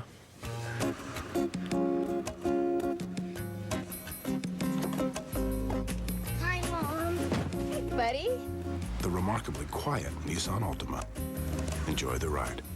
Now lease an Altima GXC for just $229 a month for 39 months with a $999 initial payment. May I help you? If I wanted a Whopper, no pickles, that wouldn't be a problem. But would we get to hear you sing? No, sir. You get to hear us sing. Hold the pickle, hold the lettuce, special orders, May I help you? If I want my value meal with rings instead of fries, is that a problem? Value meals with rings or fries, it still costs the same great price. You don't have to ask us twice to have it your way. When you have it your way, it just tastes better. How far will Allie go to defend her hemline? I'm happy to jump on the cause. Thanks. An all-new Ally McBeal tomorrow on Fox. Peter Horton delivers us from evil in Brimstone, premiering Friday on Fox. Ken Caminiti leads off in the 4th inning. It's 7-0 Yankees. 7 runs on 10 hits for New York. No runs on 2 hits for the Padres. Caminiti struck out his first time up. We intend to detail that strikeout. As Caminiti takes low, it's 2-0. Joyner will follow, and then Finley as the Padres trying to crawl back into this game right now, shut out on only 2 hits. For the first baseman, Martinez, 1 down. Well, the book on Ken Caminiti in the National League is pitch him away early in the count, jam him inside late in the count. Let's watch what Hernandez does here on the pitch placement chart. First pitch is a breaking ball on the outside corner. Comes back with a sinking fastball on the outside corner, and then in the 0-2 count, a 4-seam fastball down low and inside, and the very stiff, awkward swing by Caminiti. Obviously locked up with that fastball inside. Caminiti now 0 for 2 after lining out to first to start the 4th. Joyner takes ball 1 low.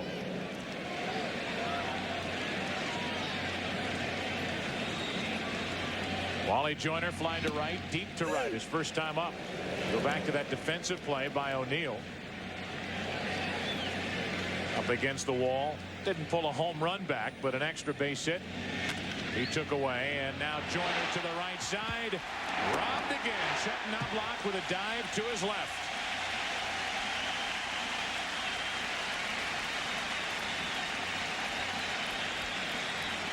Our Aflac trivia question here in the 4th inning. The Padres and Yankees have combined for 5 home runs. They did that last night.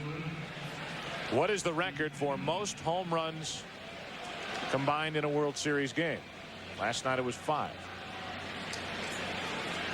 2 out, nobody on as Finley rips it foul. First, Paul O'Neill robbing Wally Joyner, and now Chuck Knobloch. Held on to the ball when he hit the ground and made the throw. Nice play. That's not always an easy play for a second baseman. They use such a small glove. There's very little pocket there. Many times when they hit the ground, that ball will trickle out of the glove, but that time Knobloch able to hold on. To the right side again, Tino Martinez to El Duque for the out. Score it 3-1. That's 8 in a row retired by the rookie right-hander. Yankees lead by 7, bottom of the 4th. You change your oil every 3,000 miles, right? You don't, do you? You push it. Now you're so busy you try to squeeze another 1,000 miles out of your oil. Well, squeeze this. Mr. Do-It-Yourself when you have the time. Reformulated Quaker State. Protection beyond 3,000 miles under any driving conditions. Anybody say insurance? It's been tested. And unlike that lazy uncle nobody really likes to talk about, it works. Quaker State. Sensible technology. Buy a case of Quaker State and save big on these leading car care products at participating retailers. Presenting my lovely wife, At Transamerica, we have insurance products and investments for all kinds of families, no matter how much risk you're willing to take. The people in the pyramid working for you. Now, Mr. Wells, we're going to monitor your thoughts. Listen carefully. Your boss wants to have a talk with you. You're being audited. It's 110 degrees in rush hour traffic. You're stuck in a used car. Mr. Wells, a used car. Mr. Wells, are you paying attention?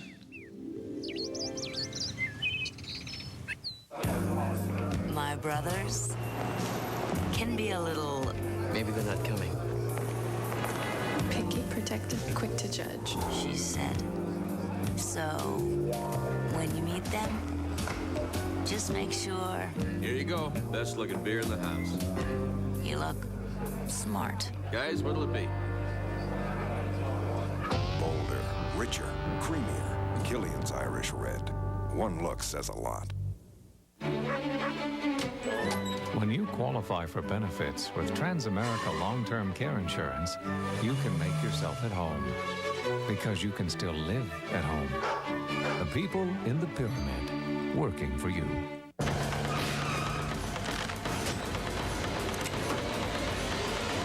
The X-Files. The new season begins November 8th on Fox. Bottom of the 4th inning as we check out Scott Wolf. Stars in Fox's Wednesday night drama Party of 5. He co-stars with 2 young actresses. They're in movies today, Neve Campbell and Jennifer Love Hewitt. Party of 5 returns Wednesday, October 28th, right here on Fox.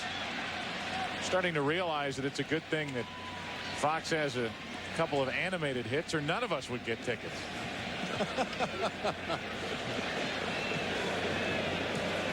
Jeter first up here in the 4th inning, 7-0 Yankees. What do you think, Bobby? Well, I'll tell you what. Strike 2 over the outside corner to Jeter. No, if Hank Hill was here, he'd be sitting right up here next to us with a propane heater going. O'Neill and Williams will follow here in the 4th inning. Yankees lead 7 runs on 10 hits. Ringer closed out the 3rd inning by striking out Knobloch. Has a 1-2 count on Jeter.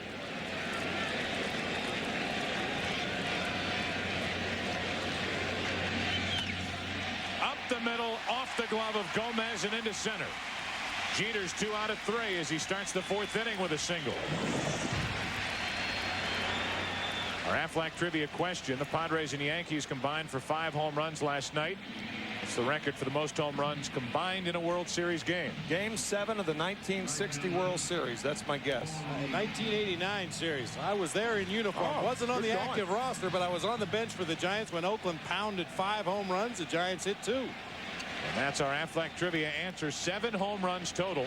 Game 3 of the 1989 World Series, a series Oakland won 4 games to none. That was the Earthquake Series. Last night, the 9th anniversary of that horrible happening in San Francisco. And Game 3 resumed after a 10-day hiatus called by then Commissioner Fay Vincent. That is a change-up grip right there.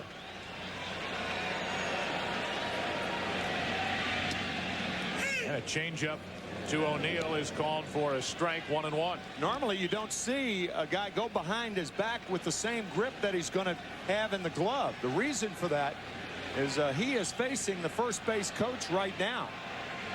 And if you get in the habit of doing that, then they pick your pitches up very easily. And again, he showed the grip, throws a changeup. It's 2-1. Most pitchers that need to get to an unusual grip like that changeup or a split finger fastball, it's much easier to go ahead, get that changeup grip on the ball and change to a normal fastball grip than it is to do the other way.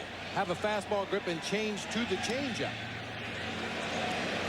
You see a lot of guys that throw a split finger will get the split finger grip on the ball as they take their sign, go into their set position, and if they change, they go from that.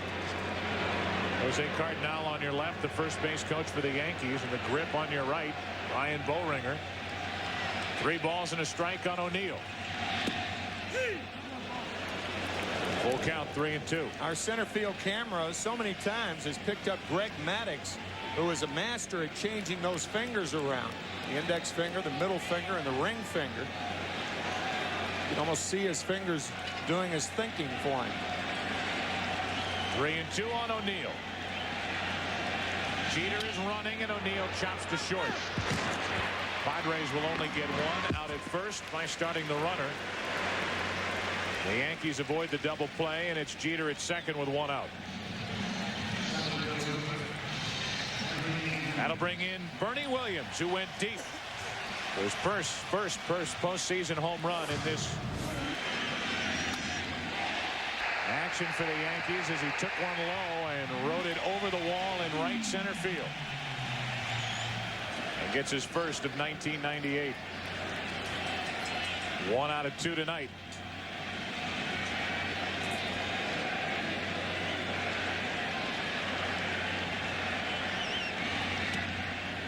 A strike to Williams. You can see he didn't change the grip on that pitch in the glove, and it was a changeup. There are different ways to throw the changeup. Some pitchers use the circle change where the index finger and the thumb come together. They throw it with their last 3 fingers, not Boehringer. Very important to have the same arm motion with that changeup. That's really what it is. It's a change in the grip, not a change in the delivery. You have the same arm motion as the fastball, and the ball doesn't do the same thing, simply said. If you find a pitcher throwing a changeup and slowing down his motion, those are the balls that get hit a long way. That's the easiest thing for a veteran hitter to pick up off a rookie pitcher or a young pitcher. They think by speeding up the body, it's going to fool you. It doesn't. 0-2 on Williams, 1-2. Boehringer starting with that changeup grip behind his back.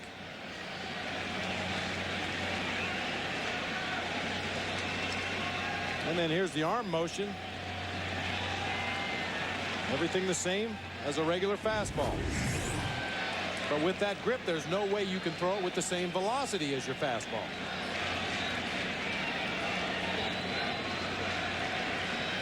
Runner at second is Jeter. 1 out, a ball and 2 strikes on Bernie Williams. Into center field for Finley. To his right, 2 out. So a leadoff hit, then O'Neill grounded out. Williams flied out. Chili Davis will get a shot at driving in a run. He did so back in the first inning, later scored a run, and he struck out since then.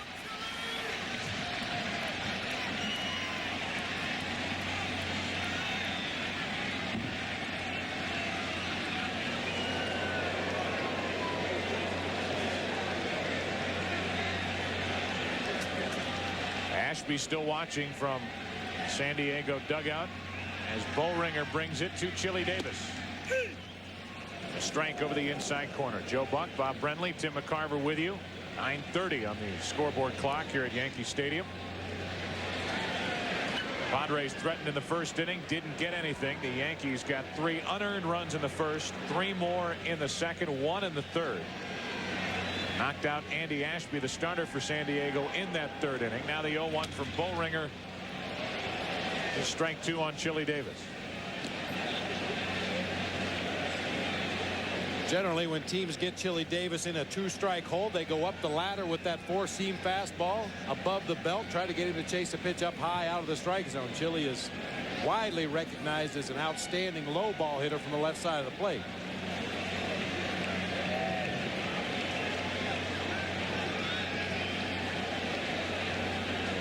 Myers and Bollringer having trouble getting together on a sign. And it always takes a little longer with the runner at second base. As a catcher, you have to go through a series of signs so that runner at second doesn't relay to the hitter what pitch you're going to throw. Here's the 0-2. Ball and 2 strikes. The San Diego Padres last night fell behind early, battled back, had a 3-run lead as late as the 7th inning. And then a 7-run 7th inning was stunning for the Padres, electrifying for the Yankees. And here they are with 7 runs already in game 2. 2 balls, 2 strikes on Chili Davis. Thing about the Padres coming into last night's game, they had won 5 of 6 games in the playoffs on the road. The only game they lost was that game in Houston, 5-4 on the Bill Spires hit. That was game 2 of the division series. Here's the 2-2 to Davis. Do it again. Then you've got the Yankees, who took care of the Texas Rangers, dominating pitching. Went through Texas 3 and out, allowing only 1 run along the way. And at one point trailed 2-1 in the ALCS against the Indians, with tonight's pitcher Hernandez on the mound. Battled back 2-2 and then won the next 2. 1 in Cleveland, 1 here at Yankee Stadium to move to the World Series. A 2-2 to Davis, 3-2.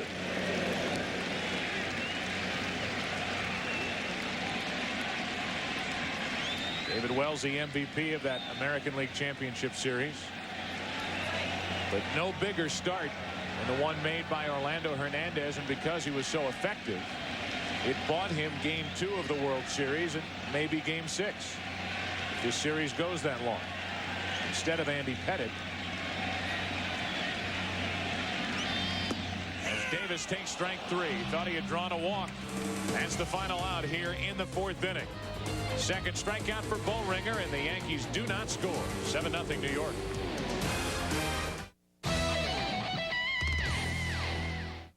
They're finally here. The 99 Toyotas, straight from the drawing board to you. Get the sharpest deals in town on a new 99 Camry. It's even better than before. Get air conditioning, power windows and locks, and more with up to $1,000 in extra value package savings. The features you want at great discounts. Look sharp. Get to your Toyota dealer now and get the sharpest deals on a 99 Camry. Everyday people. Steak, burgers, and milkshakes. Good enough to name a restaurant after. Thinking of a hand-dipped milkshake? You are now. There are 2 ways to get your sandwich made to order. 1, at a fast food place, look for the empty ramp and order what isn't in it. Or 2, drive over to Steak and Shake and get anything you want. Steak and Shake, cooked to order.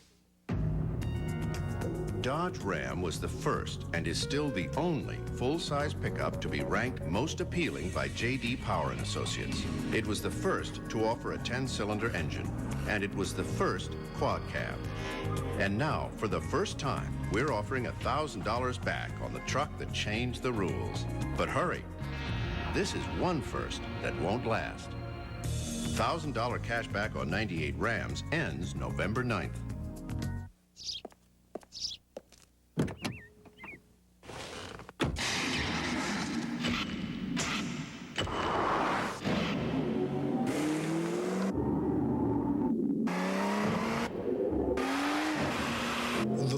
GS400s.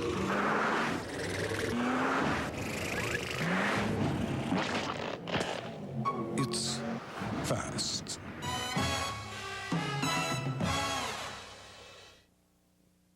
Where would you turn for the best sports news? With 3,500 pro games a year, we are your news source. Fox Sports News, better because we are there. John Vanderwall will lead it off down below, up above. Over the past 70 years, millions have watched the Goodyear blimps hovering over special events. Goodyear's fleet of 6 blimps now extend over Europe and South America. Celebration of the tire and rubber company's 100th anniversary. Pilot tonight, Pat Henry, is at the controls.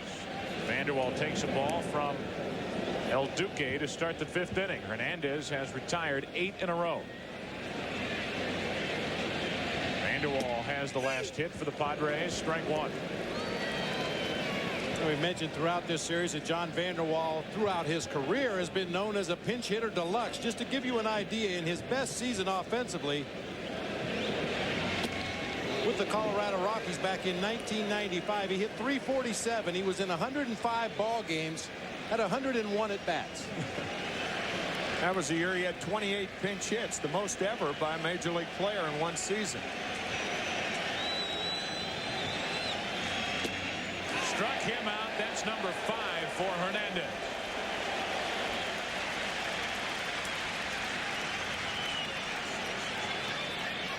Joe Torre saying that it is not the stuff of Hernandez, but the command. Watch where this pitch is. Right on the outside part, right in the mid of Posada, freezing Vanderwall.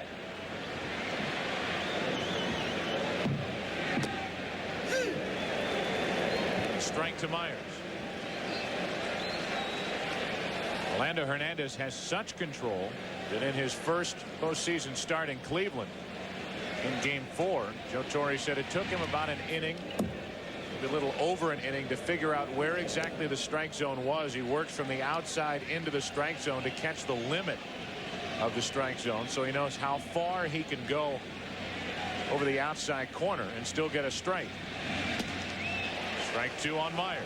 Really, which is the opposite of what most pitchers do. They start in the strike zone and will try to lead the hitters outside off of the corner until the umpire draws that line in the dirt and said that's far enough. Good change up there. Get ahead with strikes, get them out with balls. That's usually how pitchers approach hitters. Hernandez missed the corner there. It's 2-2.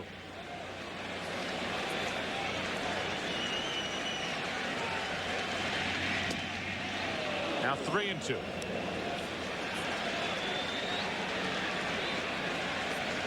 Myers, the number 8 hitter, with Gomez on deck.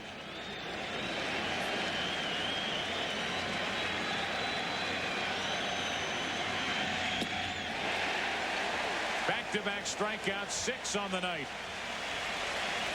Joe Torre, the manager of the Yankees, guided the team to a world championship in 1996. Here are his thoughts on the differences between then and now. It's a little more relaxing, even though when you get in that dugout, that mouse is going to run around that wheel in your stomach all the time. But Darryl Strawberry, I mean, he's our inspiration this year. We miss him. We miss having him here. He's out of the hospital. We're pleased about that. The prognosis is wonderful, and the players love talking to him and feeling his presence. Gomez lines a base hit into right center field. Takes a bounce, kicks into the alley, and now Bernie Williams kicks it to the wall as Gomez will dig for third and make it with 2 out. That breaks the string of 10 in a row retired by El Duque. And we'll see how they score it. Either a double and an error or a straight triple for Chris Gomez. Looked like a mix-up between Paul O'Neill and Bernie Williams. This ball slicing away from Williams. He tries to slide and make the catch off the heel of the glove, and that allows Chris Gomez to go to third base. So a triple for Chris Gomez. Real good look from the super shot. Bernie Williams had the glove down there in position. The ball just hit the heel, bounced away, allowing Gomez to advance to third base. It is a triple, no error, and now a strike to Kilvio Veras, who will try to put San Diego on the scoreboard. Veras has driven in 2 runs in this postseason. 1 out of 6 in the World Series. 1 ball, 1 strike. When you're trailing by 7 runs in the middle innings, normally it's easier to hit because most of the pitches you get are predictable because the pitcher doesn't want to walk you. It's different with Hernandez. 2 balls and a strike. He's pitching the same game as if the score were 0-0 here. And if anything, he's adding more pitches. He's throwing more straight changeups now than he did the first time through the order. Really mixing it up well. Veras, a broken bat, base hit down the right field line. In to score is Gomez. Veras ends up at second with an RBI double. It's 7-1 New York here in the 5th inning.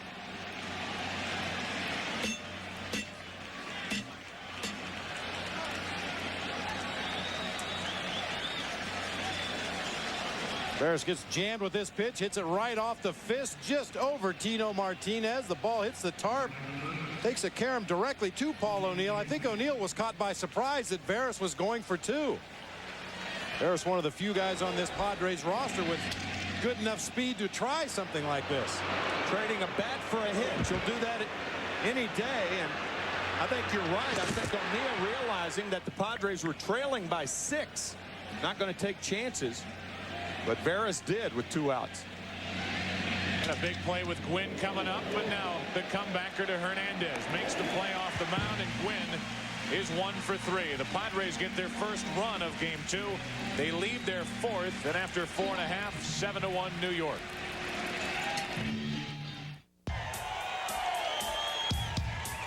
Strike 3. That's a K for Rabu.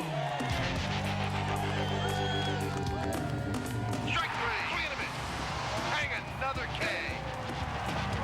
Strike 3. Another Hideki K. He's out of there.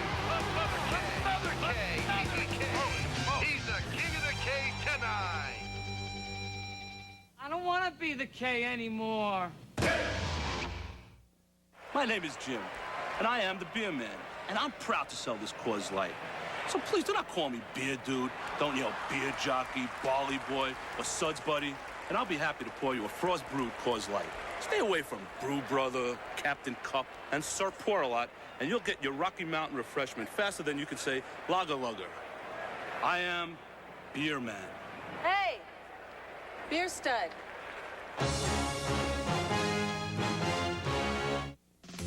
Claritin. Escape sneezing, runny nose, itchy eyes. Blue sky smiling at me. Only 1 tablet means 24-hour non-drowsy seasonal allergy relief. Claritin, the #1 prescription antihistamine for ages 6 and over. Claritin has a low occurrence of side effects, including headache, drowsiness, fatigue, and dry mouth. Talk to your doctor or pharmacist about Claritin. Call 1-800-CLARITIN.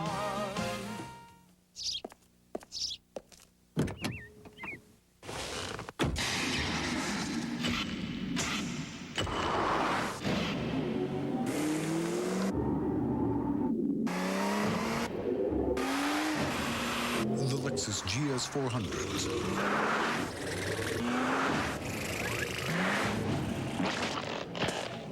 It's fast.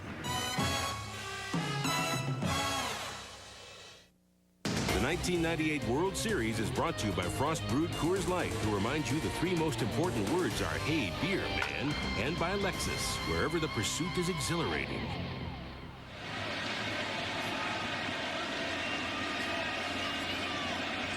Back here in the Bronx, Tino Martinez. First pitch swinging against Boehringer. Fouls it away, strike 1. Bottom of the 5th inning. And the Yankees lead it 7-1. Martinez already 2 for 2 tonight. 3 for his last 3. The grand slam in the 7th inning last night. 1 ball, 1 strike.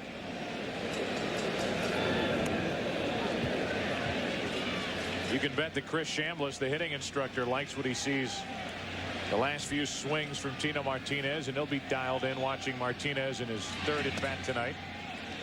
2 balls and a strike. I'd be smiling too if I was the hitting coach of this Yankees team.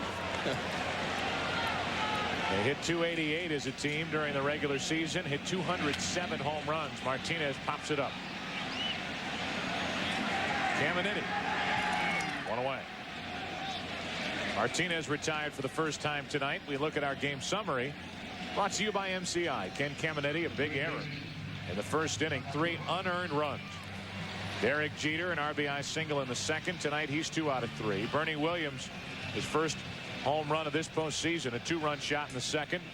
Ricky Leday, 2 for 2 tonight. He's been all over the bases in the first 2 games, and Kilvio Veras has the only San Diego RBI.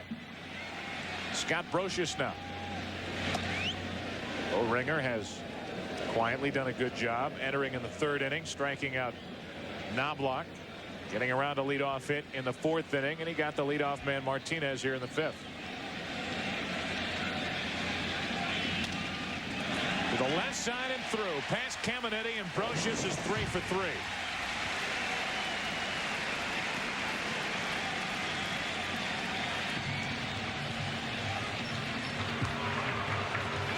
Kind of surprised to see Bowringer come back inside with a fastball when he's behind in the count. Greg Myers initially had called for a slider away, then a fastball away. Bowringer shook both of those off to get to a fastball inside. Get a look from Super Shot at the effort by Ken Caminiti. Just misses the glove. You're right, Joe. Ken Caminiti, that big error in the first inning, the 3 unearned runs. But infielders in particular are more inclined to make an error when a team is running against them. And Joe Torre allowing his runners 2 hit-and-run plays. You get that feeling of urgency instead of a relaxed feeling if you're an infielder when teams are running all over the place. The 0-1 to Posada just missed him. 1 ball, 1 strike. The 6, 7, 8, and 9 hitters for the Yankees in Game 2 are a combined 7 out of 10. Posada, the number 8 hitter, is 0 for 2 as he just got out of the way.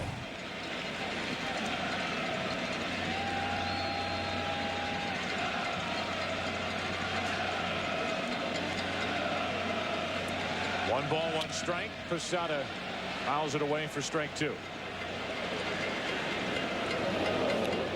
Yankees have an odd platooning situation behind the plate. Posada's the number 1 catcher. Joe Girardi will catch David Cone in all probability on Tuesday. But Posada's best side is his right side. He hit .357 as a right-handed batter. Of course, Girardi's a right-handed hitter. So the Yankees, you try to look for dents in their armor. You can't find many. Posada into deep right center field. Track wall, another home run, and it's 9-1 New York.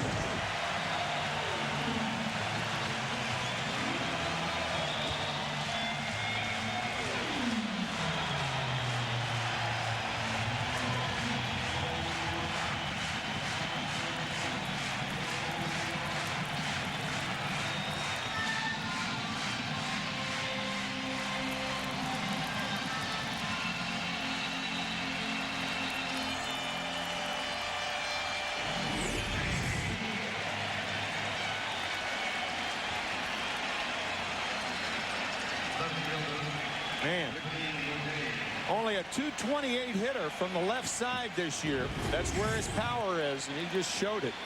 Fastball out over the plate. He unloaded on one. Ideal situation for the Yankees. Get a look at that pitch out over the plate and down. A veteran catcher like Joe Girardi that handles pitchers so well. Has been around the game for so many years. The youngster Jorge Posada coming up. Obviously the catcher not only of this year but the future for the Yankees. Very good working relationship between those 2 men. Yankees have hit 4 home runs in 13 and a third innings so far. 2 last night in the 7th. They have 2 tonight. 1 by Bernie Williams in the 2nd, and here in the 5th inning, the 2-run shot by Posada, who has his first hit. Strike 2 on Leday, who, as I mentioned earlier, has reached base in 6 consecutive plate appearances. Tonight, 2 for 2.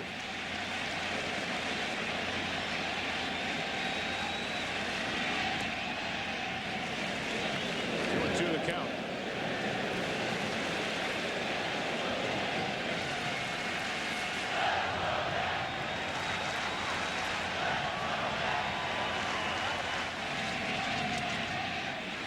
Full count on Leday. 9 runs last night, 9 runs tonight.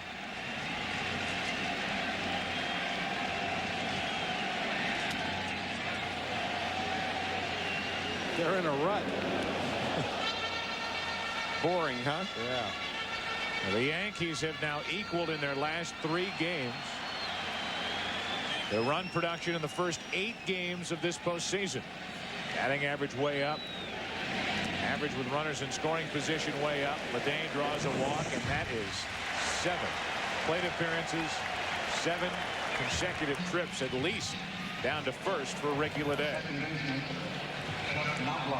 Last night was 2 for 2 plus a walk, plus he reached on an error. And tonight a single, double, an RBI, and now a walk. Sterling Hitchcock charting the pitches in this ball game. He will be game 3 starter back in San Diego on Tuesday evening.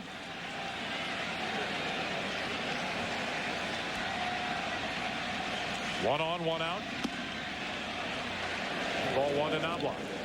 And the reason pitching coaches have the next day starting pitcher do that, you get an idea of what pitches are being hit in what counts, what locations, to try to give you a better idea going into your start against the same team.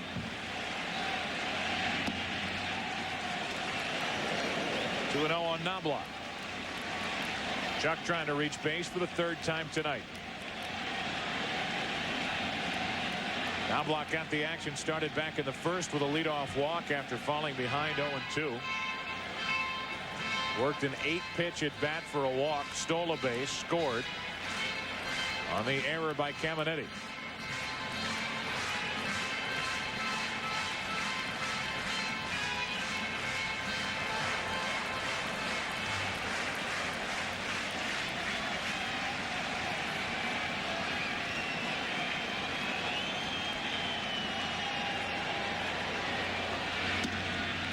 Question has been raised many times this season about whether this Yankee team is the best or one of the best teams ever assembled, winning 114 games during the regular season.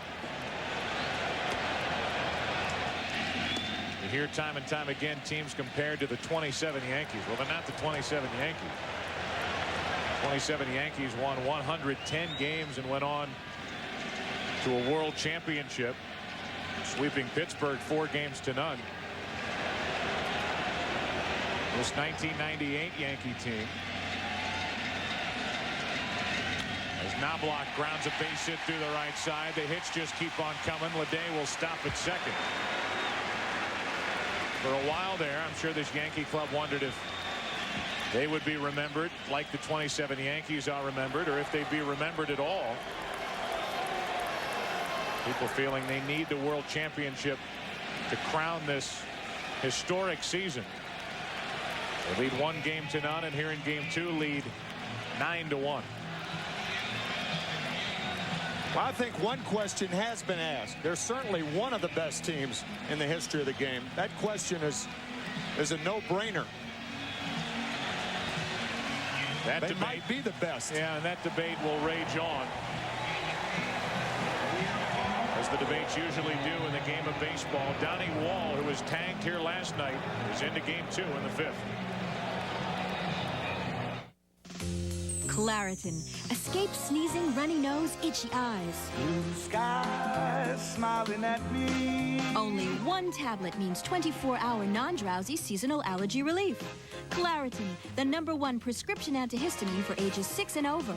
Claritin has a low occurrence of side effects, including headache, drowsiness, fatigue, and dry mouth. Talk to your doctor or pharmacist about Claritin. Call 1-800-CLARITIN. Batting next, Mark McGuire.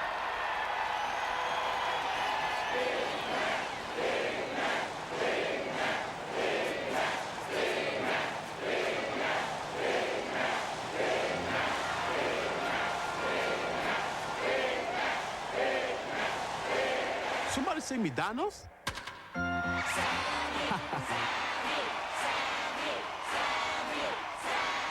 The sun becomes blood. Flesh-eating locusts devour the cities. Mountains erupt. Rivers burn. Those left alive beg God to kill them. Meanwhile, their Levi's hard jeans wonder what all the fuss is about. Levi's hard jeans. Not just tough, Armageddon tough. Thank you, baseball fans. Together we celebrated a new record and gave honor to the old one. For realizing that 3,000 can be a magic number for pitchers, too. Thank you for being with me 2,632 times. For cheering what I've done and believing in what I will do. For giving me the courage to stand up to a monster. Thank you, fans. Thank you, fans, for being part of the greatest season ever. Thank you. Muchas gracias.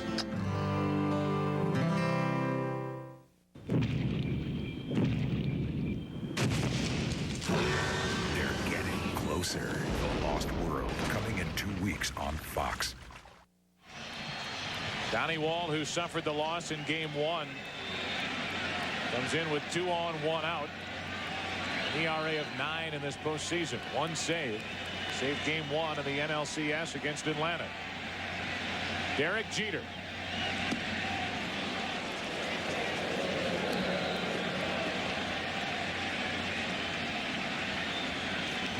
Jeter 2 hits tonight, an RBI, a run scored.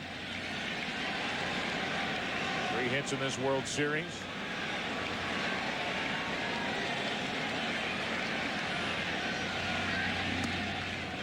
One ball, 1 strike.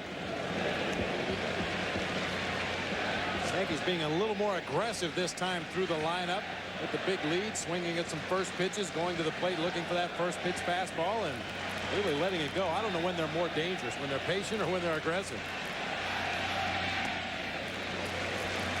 2-1.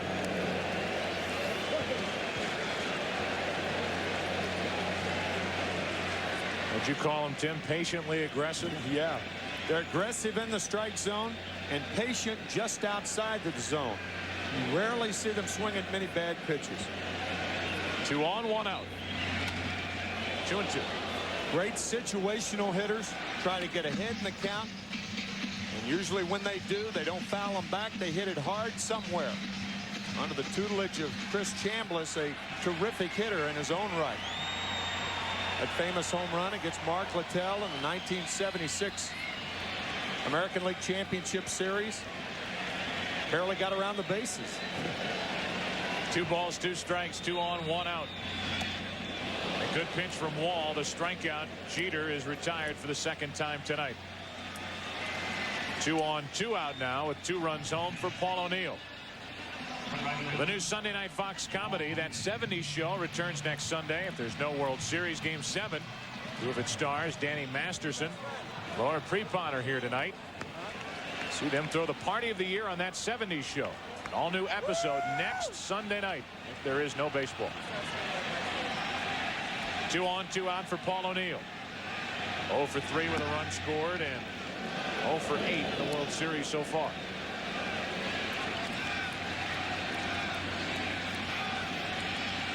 Only Yankee regular to be held hitless, Paul O'Neill. Wouldn't have thought that yesterday before game time.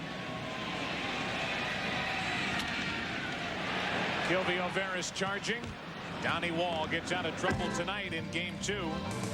As the Yankees come up with 2, lead 2, have stranded 6, and lead by 8 after 5.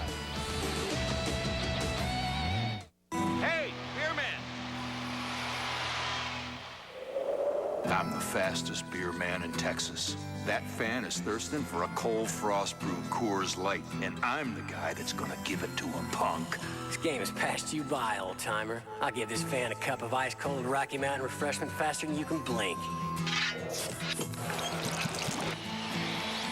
All right, 2 beers. You still got it, old man. Not bad yourself, kid. I see trees of green, red roses too. I see them bloom for me and you. And I think to myself, what a wonderful world. Fortunately, there's Nasonex nasal spray. an effective nasal allergy prescription medicine taken once a day that relieves sneezing, itchy runny nose, and congestion, indoors and out. Now that's wonderful. Nasonex. What good days are like every day. The most common side effects were headache, viral infections, sore throat, nosebleeds, and coughing. New on video, the X-Files movie. You see a pattern emerging here, Scully? Now you can look closer. There's no time! Dig deeper. Don't stop. You have precious little time. Until you find the truth. The hit X-Files movie on video. Buy it today.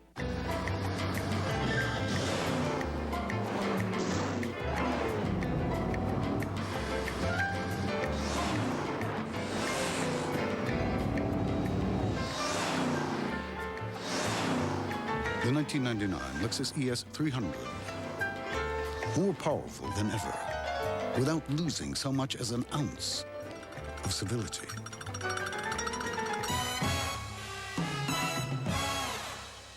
The season's breakout hit is back. As God is my witness, there will be a party. That 70s show next Sunday after an all-new Simpsons Halloween special.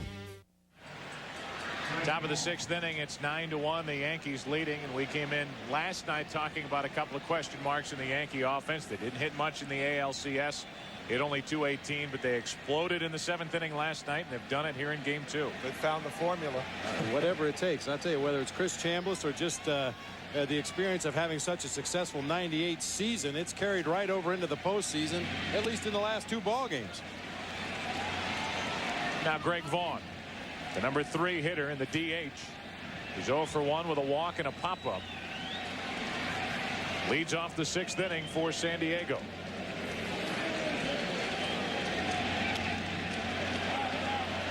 Back behind the plate, now to play. 1 ball, 1 strike. The numbers for El Duque: 80 pitches, 1 run on 4 hits in 5 innings.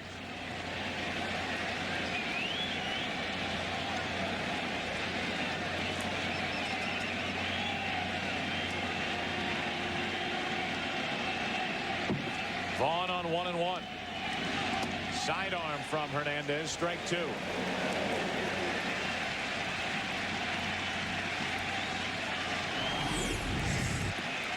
Saw Jeff Nelson have some success against Vaughn in last night's game, throwing that Laredo slider on the outside corner, and then broke his bat with a hard sidearm sinker inside. Appears to be the book on Greg Vaughn. Throw him a sidearm breaking ball and then jam him with a sidearm fastball. It's Jeff Nelson out of the Yankee bullpen. He worked here last night. Yankee bullpen last night allowed 1 unearned run. That was it, backing up David Wells. Not much of a swing from Vaughn. He was fooled, and he becomes the 7th strikeout victim for Hernandez. Further indication that they are just not picking up Orlando Hernandez. You can see Vaughn waiting flat-footed with a flat-footed swing. You do not see Greg Vaughn, a guy with 50 home runs this year, swing like that often. 2 home runs in last night's game. Just overpowered. As Caminiti is there with strike 1. We may see some swings like that from both ball clubs, however, in Game 3 in San Diego in the twilight. Similar problems. The Padres hitters having trouble picking up the ball because Hernandez hides it so well. Caminiti into left field for Leday. 2 up, 2 down. Travel day tomorrow, and then Tuesday is Game 3 of the World Series as the scene will shift to San Diego. That wild crowd at Qualcomm Stadium, where David Cohn leads the Yankees against NLCS MVP Sterling Hitchcock. And the rest of the Padres, Game 3 of the World Series, beginning Tuesday at 8 Eastern, 5 Pacific, only on Fox. You have to start asking yourself as you watch Orlando Hernandez, what have we been missing lately from the island of Cuba? Orlando Hernandez is the older half-brother of Livan Hernandez, last year's World Series MVP. And as the transportation, the communication has been shut off, these players having to risk death to make it to the major leagues. Here's Orlando Hernandez backing up A strong start in the ALCS from Game 4 with a dominating performance against San Diego here in Game 2 of the World Series, and doesn't appear affected by the size of this stage at all.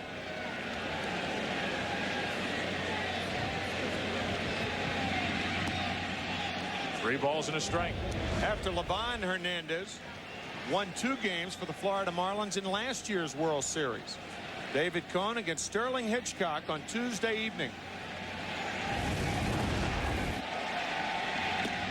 Joyner takes a strike. It's a full count.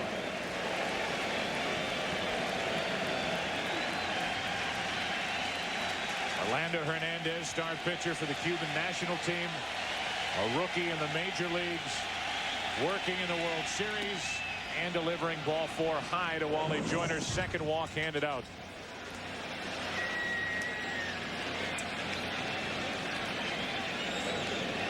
A Yankee official told me a story about Orlando Hernandez pitching in Tampa, the spring training headquarters of the Yankees.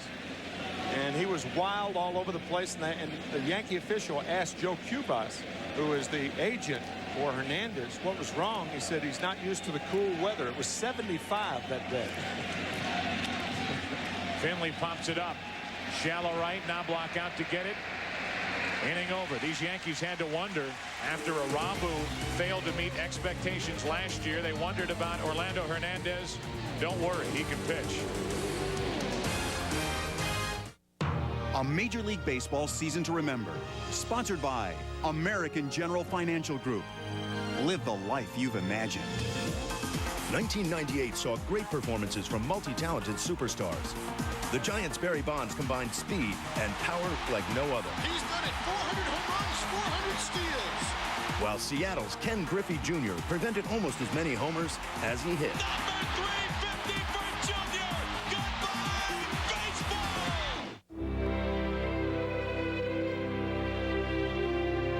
Of all the financial stars that shine, how can you tell which burns the brightest?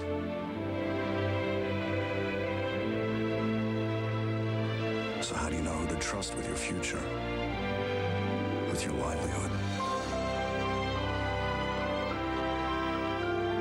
We haven't talked about it much, but for over 70 years, our business has been helping generations of families live a better life with retirement plans, life insurance, consumer loans.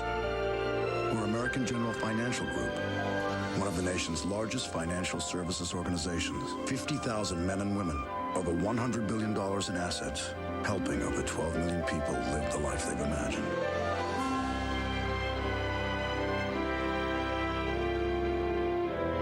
American General Financial Group. Live the life you've imagined. According to the press, you couldn't choose a better time to buy a new car. So why not buy the one Automobile Magazine chose over Accord and Camry for their All-Star Award for Best Family Sedan, the Intrigue. Right now, you can receive our lowest financing of the year at 0.9% and enjoy over $2,800 in finance savings on all 98 Intrigues. So come in today and get 0.9% financing or other great offers on the Intrigue and all 98 Oldsmobiles now at your local Oldsmobile dealer. The 1998 World Series on Fox is brought to you by Adidas and by Visa. It's everywhere you want to be. Folks, this copyrighted telecast is presented by authority of the Commissioner of Baseball and may not be reproduced or retransmitted in any form. The accounts and descriptions of this game may not be disseminated without expressed written consent. A dominating performance by Orlando Hernandez and a 9-1 Yankee lead as they bat in the bottom of the 6th inning.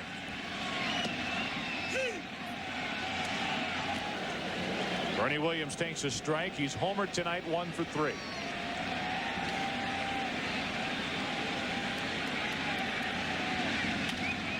Well hit into right on a line and caught by Gwynn. 1 away.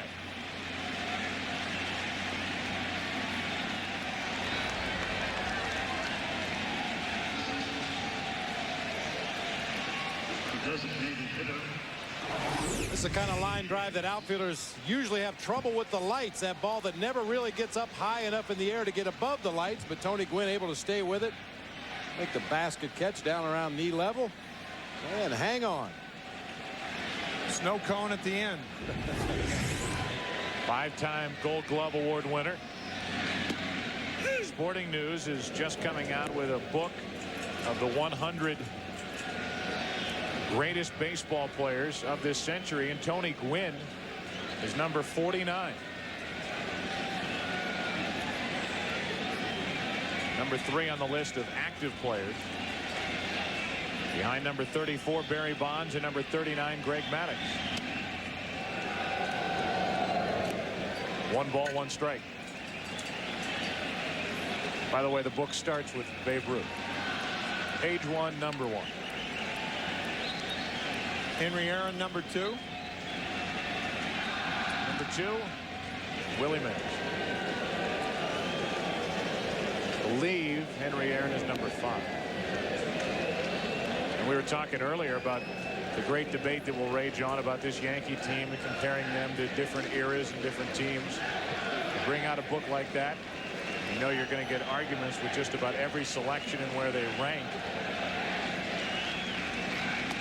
3 balls and a strike on Chili Davis. I would imagine it's a subjective list.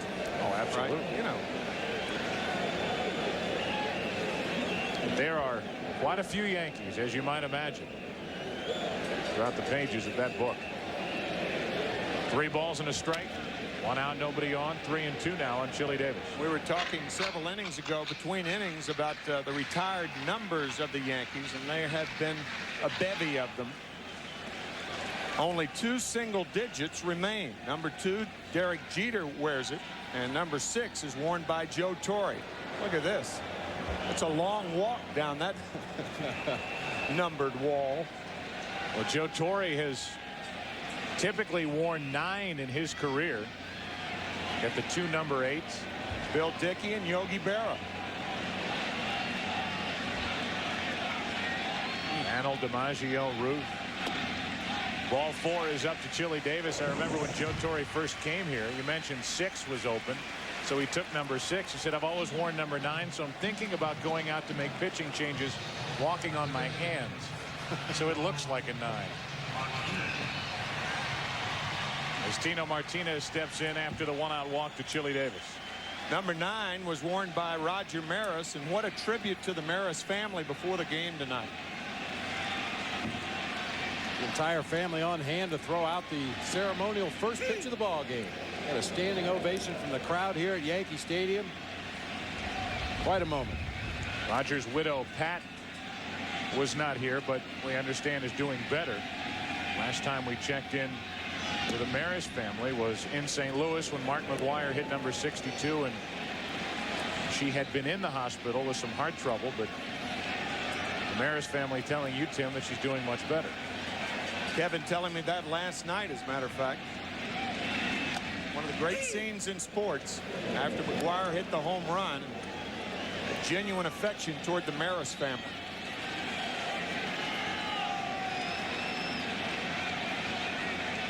The Roger Maris Yankee hat with the number 9 on it.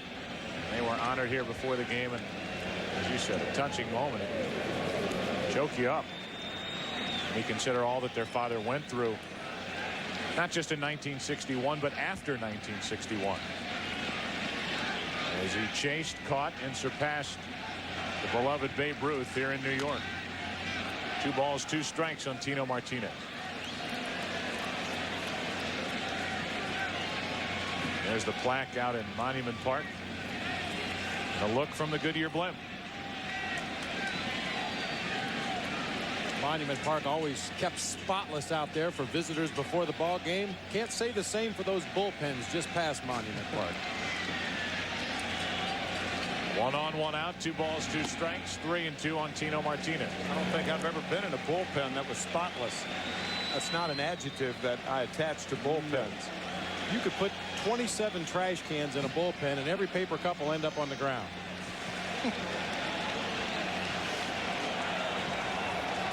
Tino Martinez, a line drive base hit into left field, and Tino's now 3 out of 4. A walk and a hit in the inning against Downey Wall. And think about the hits. Ball down the line, the right field line, a single up the middle, and a single to left. Further indication that Tino Martinez is back in postseason play.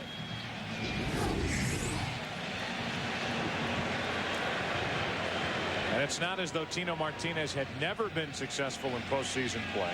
95 with Seattle against the Yankees. He hit .409 in the division series with a home run and 5 RBIs. Here's Brocious. Strike one. But then in his next 129 at-bats as a Yankee, he had only 5 RBIs. 5 RBIs in his first 13 at-bats with Seattle, and 5 over his next 129 at-bats. Before the grand slam last night. Strike two on Brocious.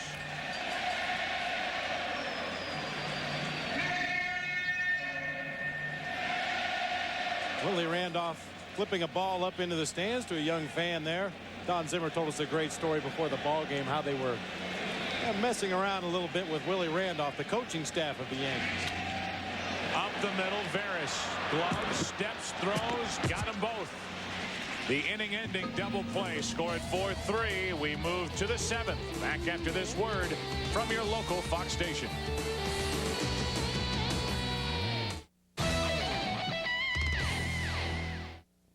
Hi there, I'm Mark Wilson. Here's what's coming up tonight at 10 after the ball game. Volunteers are out again searching for missing 7-year-old Amanda Brown, hoping something will lead them to her whereabouts. And a St. Petersburg landmark is docking again at the pier tonight after the game. Hi there, I'm Fox 13 News anchor Kelly Ring, and one of our goals here at Fox 13 is to let you know the many things that are right with our schools. Call me at 871-1313 if you have a story idea for us. We're all looking for stories with happy endings, like Brandon and Lori, women that have run their own race against breast cancer. Now they're running with thousands of others in Race for the Cure events to raise awareness and money for breast cancer education and research. That's why Ford Division supports Race for the Cure, because of all the racing we do. This is one race that has to be won. Your Southern Ford dealers are making a donation for each new Ford sold during October.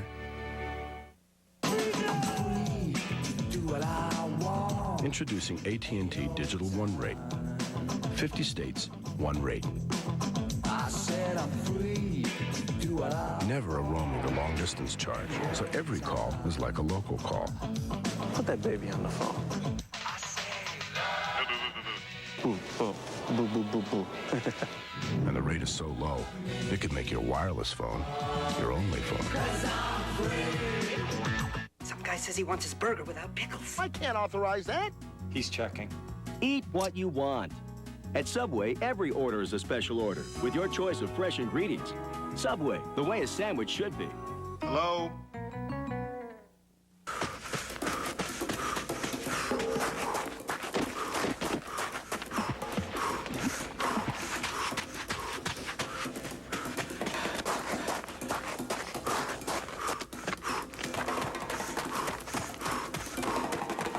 Out here, you don't worry about running out of gas.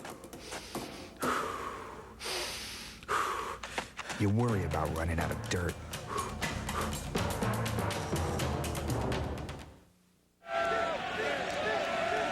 After 6 innings, it's a 9-1 Yankee lead in game 2. John Vander Wal first up, strike one. Great shot of Padre fans saying they scored a run tonight.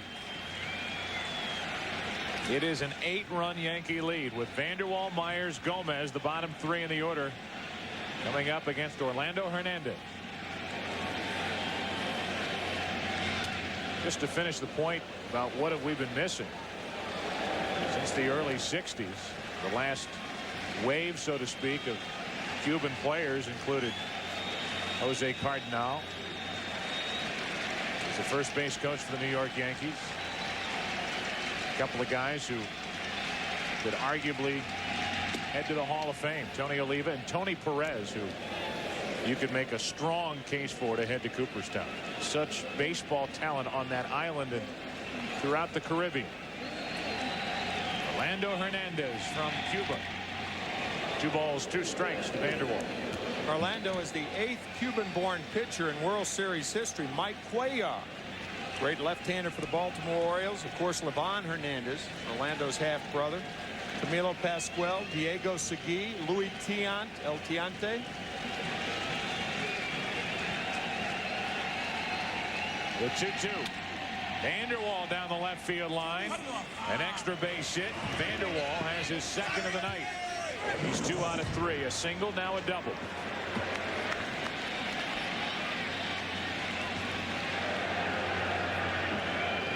So Vanderwall has 2 hits. And we look at the San Diego box score. Veras has 1 hit and the only RBI tonight for San Diego. Gwynn a hit in his first at bat. A couple of walks handed out. 1 to Vaughn, 1 to Joyner. And Gomez, the number 9 hitter, with a 2-out triple and a run scored on the double by Veras. That's it. Right now, Vanderwall at second. The lead off in the 7th inning, and here's Greg Myers. Well, over the course of a season, there will be games when the bottom of the order can carry a team and score enough runs to win a ball game. But generally, you need to get production out of those guys in the middle. And you can see the Padres have not done it in this game tonight. Past the Atlanta Braves. Myers pops it up. Ricky Leday. 1 out. Myers is 0 for 3. Last night, the Yankees scored 9 runs and no hits by Paul O'Neill or Bernie Williams. Most runs ever scored in a World Series game when the 3 and 4 hitter went hitless. Look up and down the lineup card. In the dugout. See the lines made on the left side of the names on the lineup cards as the manager or whoever is in charge of handling the lineup card tracks where the inning ends. And then consequently who will come up to start the next inning, which obviously plays into pitching changes and pinch hitters, what have you. See Brocious with a 6 and then a line underneath it. He ended the 6th inning just moments ago on the 4-3 double play. 1 ball, 1 strike on Gomez.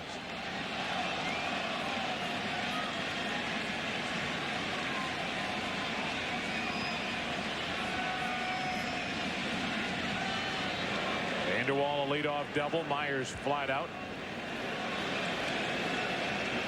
Gomez looking for his first postseason RBI.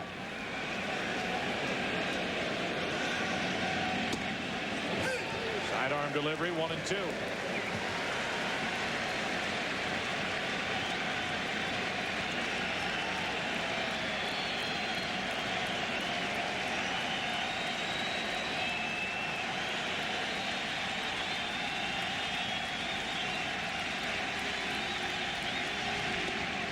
Ranking ball that just missed outside. 2 balls, 2 strikes. You just very rarely get a comfortable at bat against Hernandez. The different arm angles, the different velocity on the pitches, the different movement on the pitches.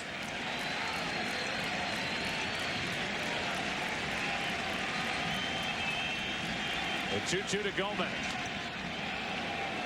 Not a comfortable swing there. He stays alive. 2-2. Bob, you were talking last night about Kevin Brown, who has nasty stuff, and nasty is certainly good when it refers to a pitcher. Another word that refers to a pitcher that hitters have a tough time with is funky. Orlando Hernandez is funky and nasty. Where the 70s show people. They still hear the 2-2 pitch is fouled back and out of play.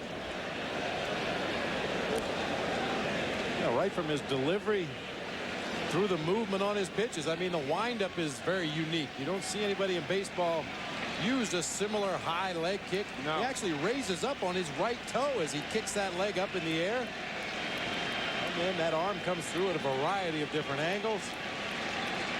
Major league hitters are not used to seeing on a regular basis. Take a look at it live on 2-2 to Gomez. Tim Flannery got in the way. Foul back and out of play.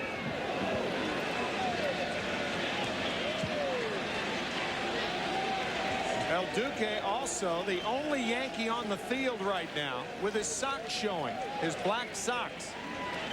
Every other Yankee with the trousers, well, the bottoms of the trousers down.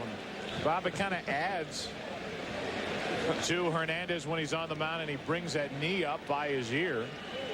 Take a look at those long legs and the black socks underneath the white pinstripe pants. It's more of the look for Hernandez.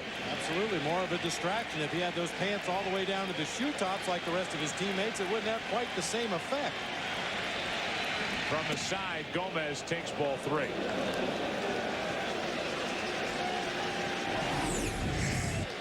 So look at that delivery. Not the high leg kick this time. You'll see the right foot stays down on the ground this time. When he goes to the high leg kick, when he brings that left knee up around his head, that's when that right foot will rock all the way up onto his toes. Same delivery. A foul to keep it 3-2.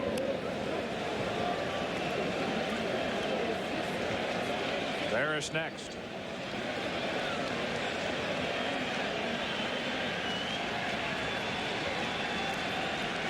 Sterling Hitchcock in the middle. Will get the ball in game 3 for San Diego. 3-2 pitch. Little flare into center. Williams got a late break, and it's a base hit as it falls in. First and third with only 1 out for San Diego here in the 7th.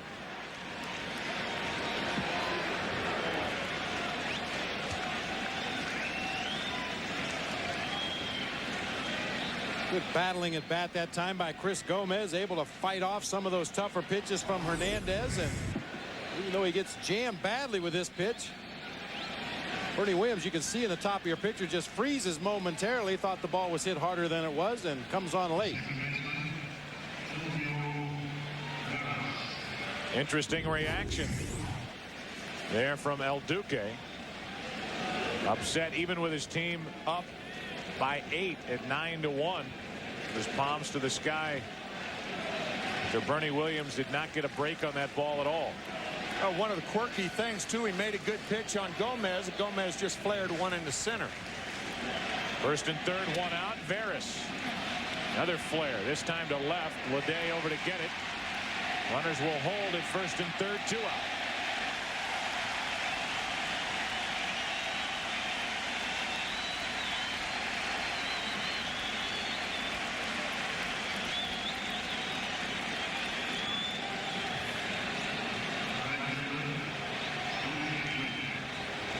You can imagine all of the problems coming into a different culture, living in Cuba for most of his life. Fine throw by Leday, a strong throw, and obviously no chance for Vanderwall to try to score.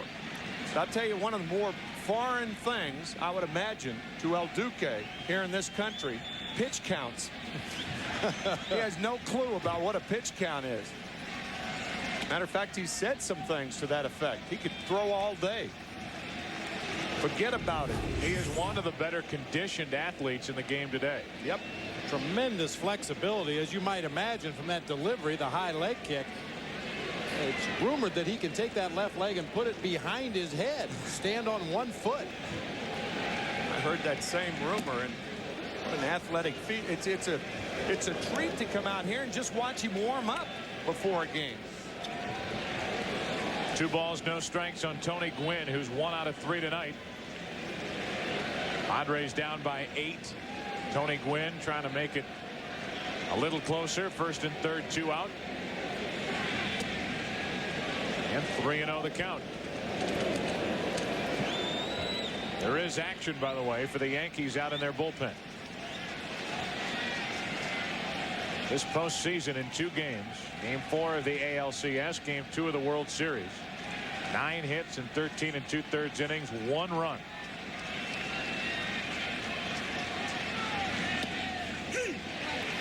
Three and 1 on Gwynn.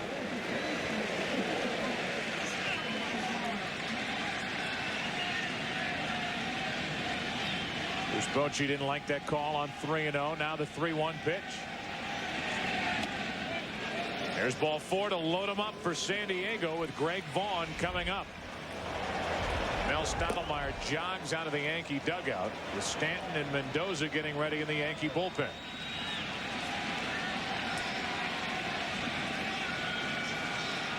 He's going to give his young pitcher an opportunity to regroup out there on the mound, refocus on what he has to do right here. If a coach or a manager comes out of that dugout and jogs out to the mound, that's usually just an informative meeting, maybe to go over some mechanics or a scouting report, or just to give him a little breather out there. Here's your pitch count. 113 pitches for Orlando Hernandez. And now with the bases loaded, Hernandez will deal with Greg Vaughn, who had a big night here last night in Game 1. In the third inning, with the Padres trailing 2-0, Greg Vaughn took David Wells into right center field over the wall to tie the game. And then in the fifth inning, after Tony Gwynn hit a 2-run homer, back-to-back with Gwynn and Vaughn, this shot well over the wall and left, and it did stay fair. A 2-homer night last night for Greg Vaughn, and the Padres losing cause, losing 9-6. Bases loaded for Vaughn.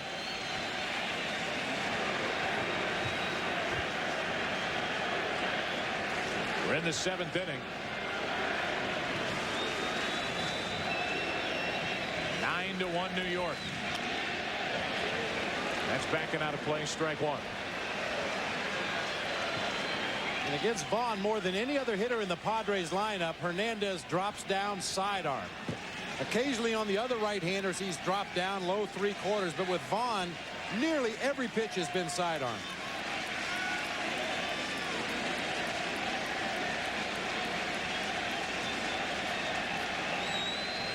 Bases loaded, 2 down here in the seventh inning. Another three-quarter or sidearm delivery, 1 ball, 1 strike.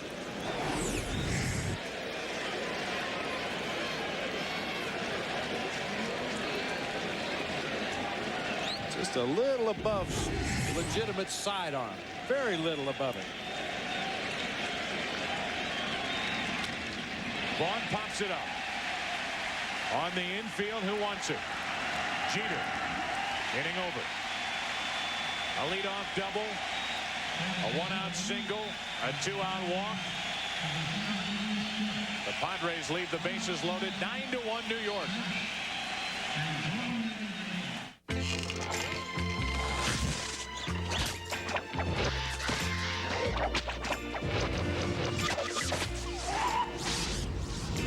It's no mystery why millions of people have moved to the digital home entertainment of DirecTV.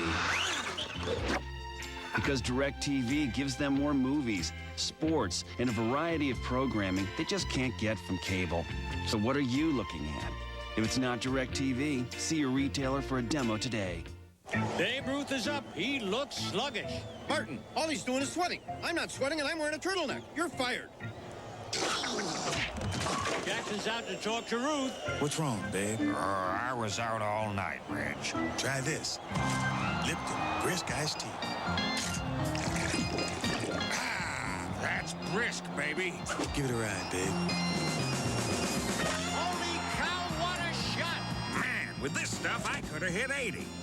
As a highlight of our franchisee meeting, we have the co-founder of Pizza Hut, Mr. Frank Carney. Recently, the retired co-founder of Pizza Hut did something surprising. He bought a Papa John's franchise. Sorry, guys. I found a better pizza. Today, he owns over 70 restaurants. Papa John's. Better ingredients, better pizza. He's got it. Try our Papa's Choice. That's a large pizza with your choice of up to 5 toppings for just $9.99. More people who make a living with their tools buy their tools at the Home Depot. And with our incredible selection, all at guaranteed low prices, it's a pretty powerful argument for why you should shop here too. The Home Depot, where people who know their stuff buy their stuff. Neutrogena T-Gel Shampoo, recommended #1 by dermatologists. It works. Works on all 3 major itchy, flaky scalp conditions. The leading prescription dandruff shampoo doesn't. Neutrogena T-Gel Shampoo. It works. The 1998 World Series on Fox is brought to you by DirecTV. What are you looking at? And by Aetna Retirement Services.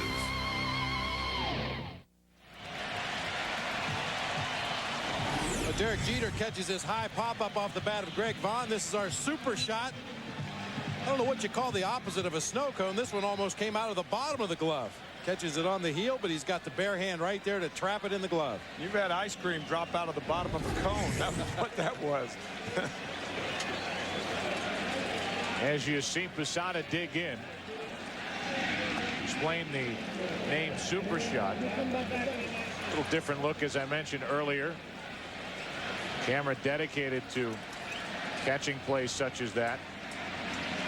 Close-up shot, slow motion replay, and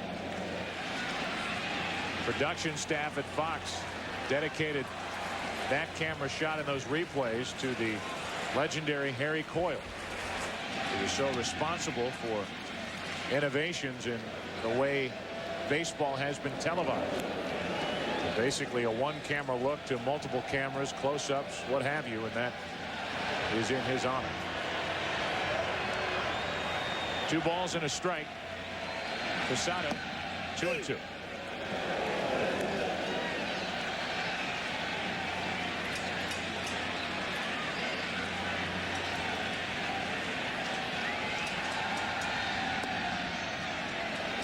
Three and 2 on Jorge Posada, who hit a 2-run home run his last time up.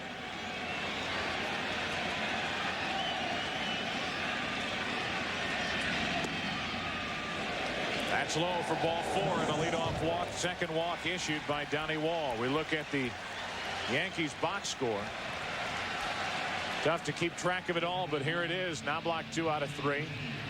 Jeter a couple of hits. Everybody scored a run up and down the lineup with the exception of the number 9 hitter Ricky Leday, who's been involved heavily with 2 singles and a walk. Actually a single, a double for an RBI and a walk.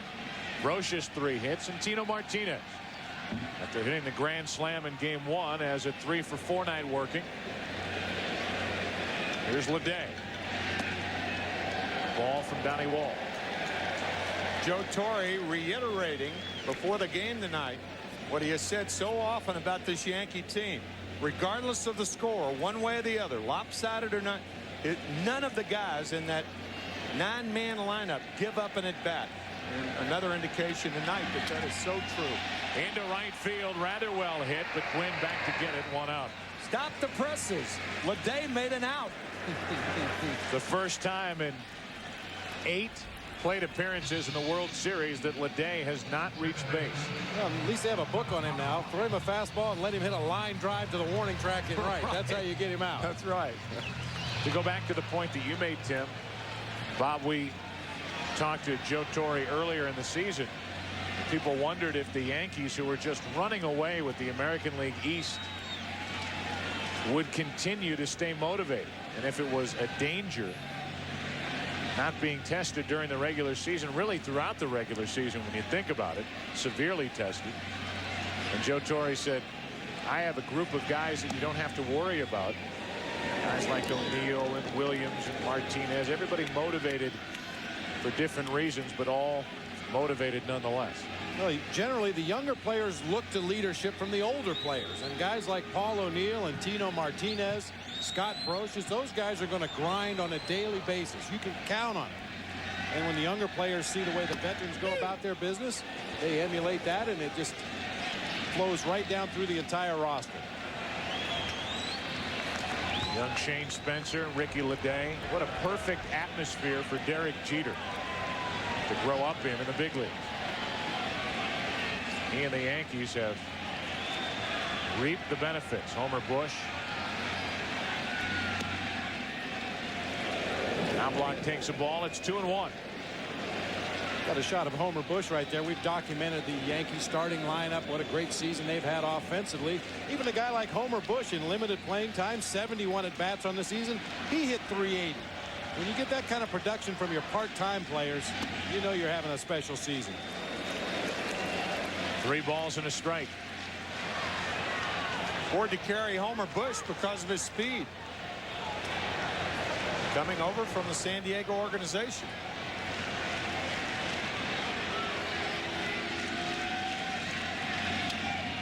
Full count now on Knobloch. From Knobloch to Brian Cashman, who eventually will have to sit down and hammer out something new with Chuck Knobloch, who was traded in the middle of a long-term contract and can declare himself a free agent if something isn't worked out. There were reports earlier that something had been done, and if that's the case, it at least hasn't been announced. 3 balls, 2 strikes. Brian Cashman has handled himself so well this year and under the intense pressure. Didn't feel the pressure enough to pull the trigger on any deal for Randy Johnson, and that has paid off in this postseason, and you would have to believe in years to come, by not emptying out more of the young prospects to get potential free agent Randy Johnson. A walk to Knobloch. Brian Cashman, the general manager of the Yankees, 31 years old.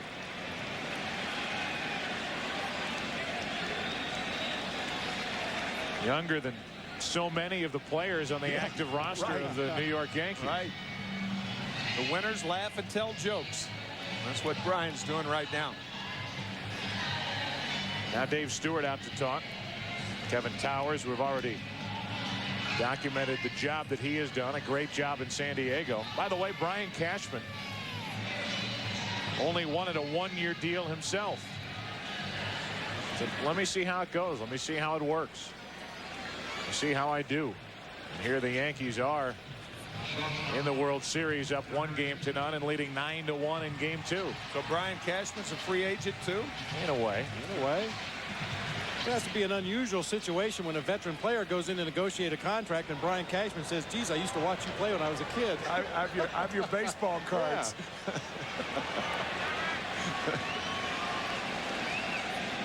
Two on, 1 out. For the number 2 hitter in the Yankee order, Derek Jeter. It's down the line, but slicing foul.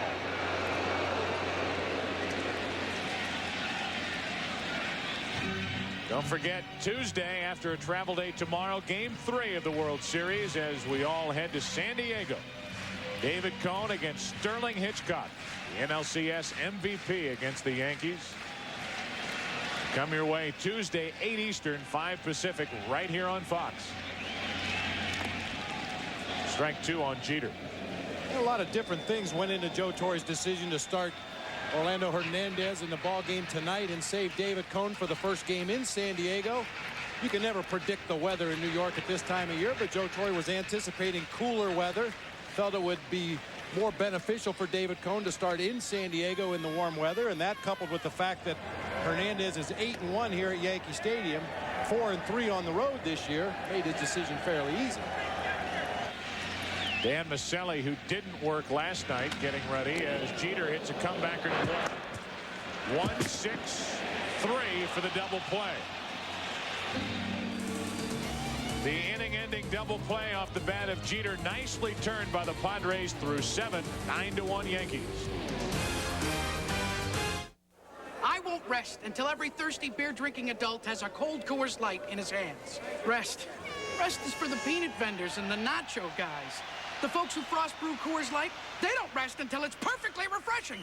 And it's my job to get it to you that way. Oh, there's no rest for the bear man, not until every fan here is refreshed. Joey, you ready? I think everyone here is pretty refreshed, right?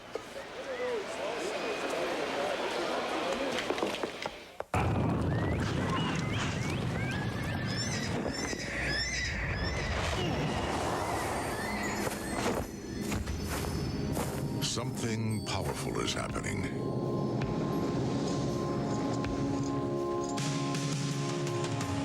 Introducing the new Silverado with a more powerful V8 than any other pickup. It's the truck from Chevrolet.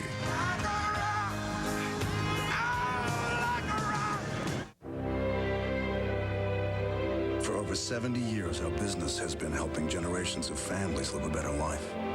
With retirement plans, life insurance, consumer loans. We're American General Financial Group.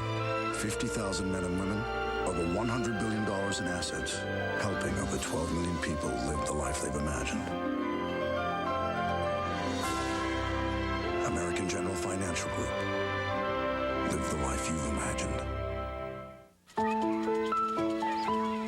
I wish I had had an elephant. An elephant who'd always play with me. Bye-bye. But wishes are like elephants.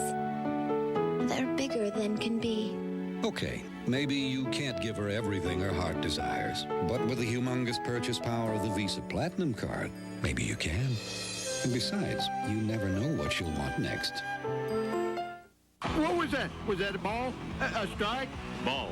Oh, this game moved too fast for me. King of the Hill returns, now for a full hour, Tuesday, October 27th. The Lost World with no scenes added, premiering in 2 weeks.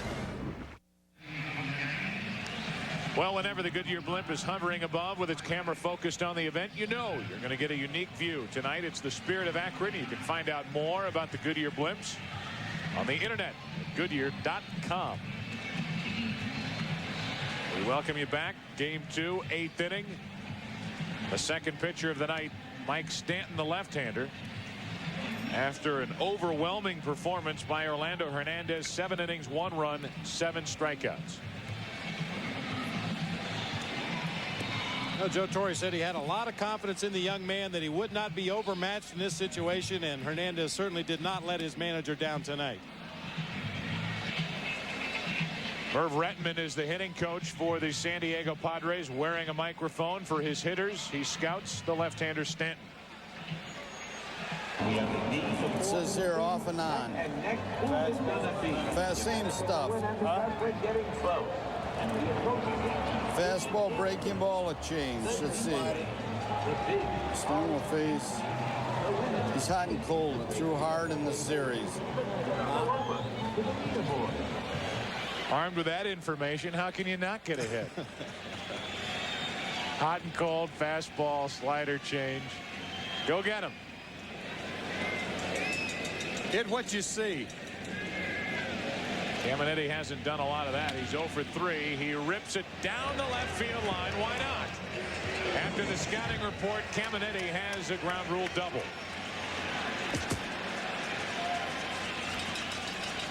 Caminetti 1 for 4 tonight.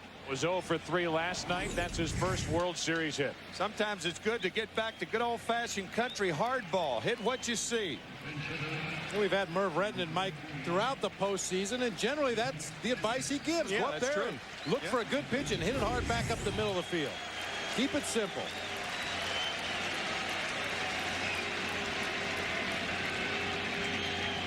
Here's Jim Leyritz off the bench for San Diego, facing Stanton. Some heat from the left-hander for strike 1. Joyner being lifted for the pinch hitter Leyritz. 7 postseason home runs in the short career of Jim Leyritz. That's 7 postseason home runs. 48 at bats coming into last night's game. 52 coming into this at bat. Last night 0 for 4. 2 balls and a strike.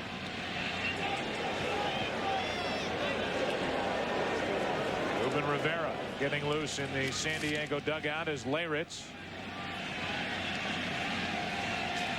bats in front of Finley.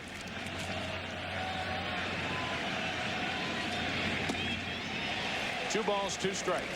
Hard to believe a man with the type of postseason success that Leyritz has had has seen 4 different ball clubs since '96. The Angels, the Rangers, the Red Sox, and now San Diego. Leyritz strikes out on a pitch inside, and that's the first out here in the top of the 8th.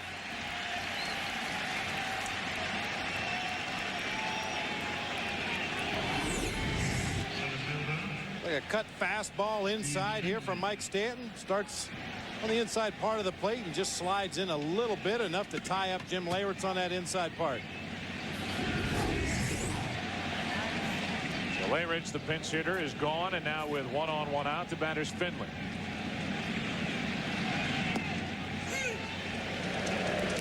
You talked about it last night, Bob, the difference in the bullpens.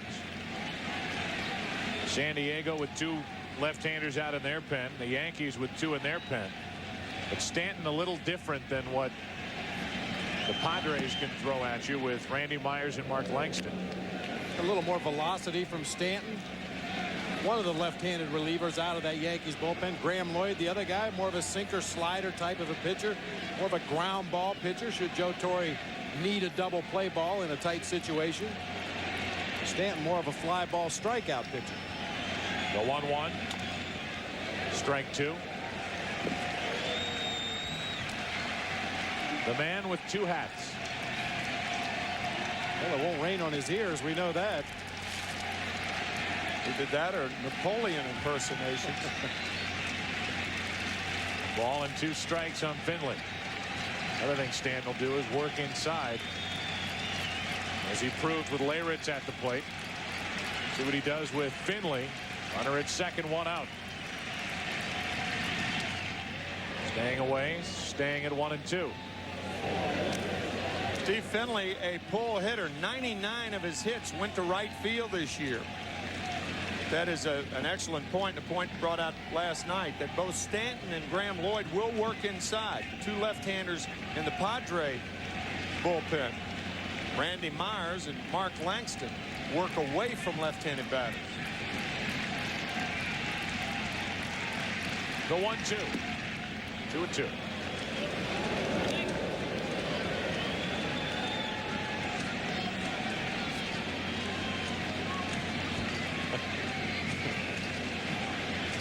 We're getting to that point in the game, aren't we? Yes, we are. This is less is more in my book. Layout time. 2 balls, 2 strikes. Runner at second, 1 out. Full count. Ruben Rivera now on deck.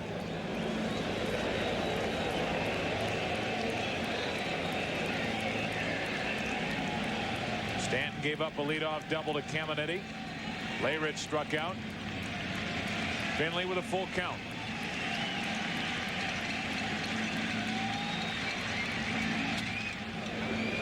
Slow roller to Knobloch. The barehanded pickup for the out. 2 gone in the Padre 8th. I didn't think Knobloch had a chance to get the speedy Steve Finley. But Knobloch using his speed right here, and our super shot camera picks up the barehanded pickup.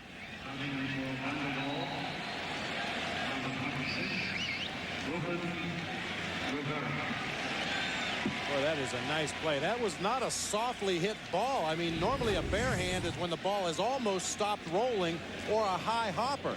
That ball was hit relatively hard and on a tough hop, and he made a great barehanded play. And now Ruben Rivera, the cousin of Mariano Rivera, who got the save in last night's game and is the closer for Joe Torre's Yankees. Strike 1.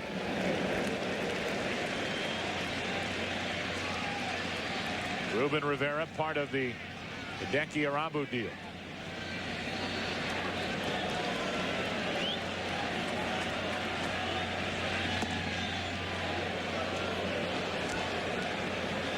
One ball, 1 strike is Mariano Rivera. Ruben's cousin looks on from behind the wall in the Yankee bullpen.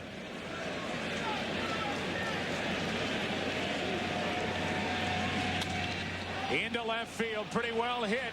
Back is Leday at the wall, off the top of the wall. In to score is Caminiti. Holding at second with an RBI double, Ruben Rivera, and it's a 9-2 Yankee lead.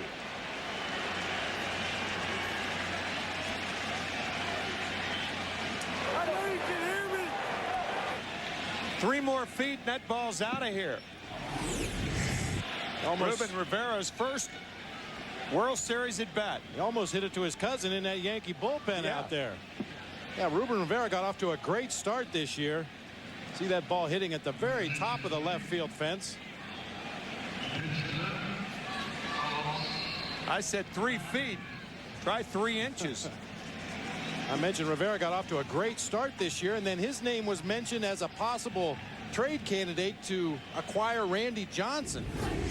Padres did not want to give up Ruben Rivera, a 5-tool player that they envision as perhaps their center fielder of the future, and he said that after that time He put a lot of pressure on himself to produce. Finished the season very slowly, hitting under 200 the last 2 months. Carlos Hernandez now off the bench, takes a strike, batting for Greg Myers. Third pinch hitter of the inning for Bruce Bochy and the Padres. 1 run in, 7-run Yankee lead. Ruben Rivera at second with 2 out, and the 0-1 to Carlos Hernandez. 1 ball, 1 strike. Those 5 tools, by the way: hit for power, run, throw, and field. Nobody had better tools in those areas, in my opinion, than Willie Mays, best player I ever saw. 1 ball, 1 strike. Big swing by Hernandez, strike 2. The 5-tool category, I don't think you'd get much argument selecting Mays. Graham Lloyd and Jeff Nelson now getting loose in the Yankee bullpen.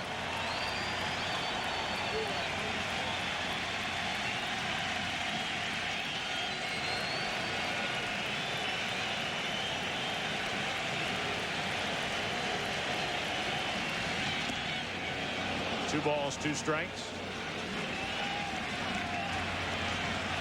The masked Yankee Avenger.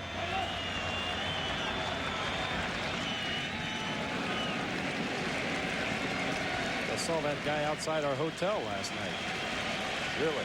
I'd like to see our production crew put catcher cam on that mask. 2 balls, 2 strikes. Hernandez down the left field line. Leday into the corner. It's a foul ball. Not a lot of room down in that corner for a ball to be foul and still stay in the ballpark. Not a lot of room in this ballpark down the lines for 2 umpires to stand down there.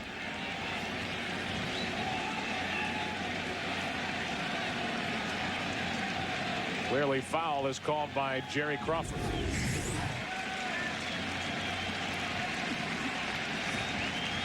And another pretty good 5-tool player here for the Yankees in Mantle. Probably the top 2 there, Mays and Mantle, that 5-tool player category. You could throw Henry Aaron in that category too. When he was younger, he could throw and run with the best of them. Here's the 2-2 to Carlos Hernandez, back up the middle. Now block over the bag, another bare hand, but he can't get the out.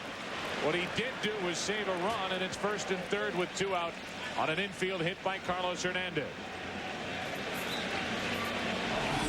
With a 7-run lead in the 8th inning, Knobloch can take a chance on the bare hand play here and try to throw Hernandez out at first. In a closer ball game, you would anticipate him trying to knock that ball down, keep it in the infield. Great effort to throw just a little bit to the outfield side there to Tino Martinez. Asking Derek Jeter if he had it. I don't think either would have been able to get the out. And now 1st and 3rd with 2 down for Chris Gomez. He has 2 hits tonight.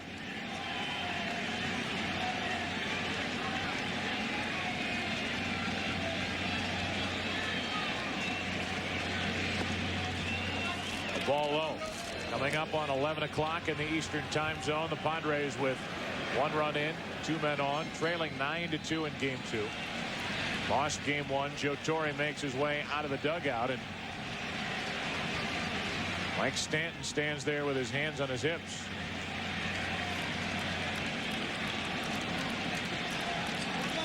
And we will have a pitching change. We're in the top of the 8th inning. 3rd pitcher of the night for the Yankees coming on with New York leading by 7. May I help you? If I wanted a Whopper, no pickles, that wouldn't be a problem. But would we get to hear you sing? No, sir. You get to hear us sing. Hold the pickle, hold the lettuce, special order donuts. May I help you? If I want my value meal with rings instead of fries, is that a problem? Value meal with rings or fries, it still costs the same great price. You don't have to ask us twice to have it your way. When you have it your way, it just tastes better.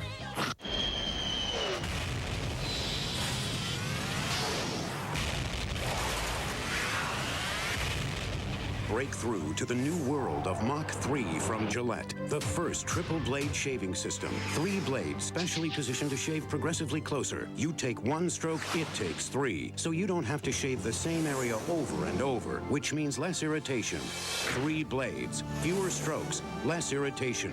Mach 3 from Gillette. Showtime. It's up for Big Ass Bunny. Ready for the bunny. Go, go, go, go. It's up, people.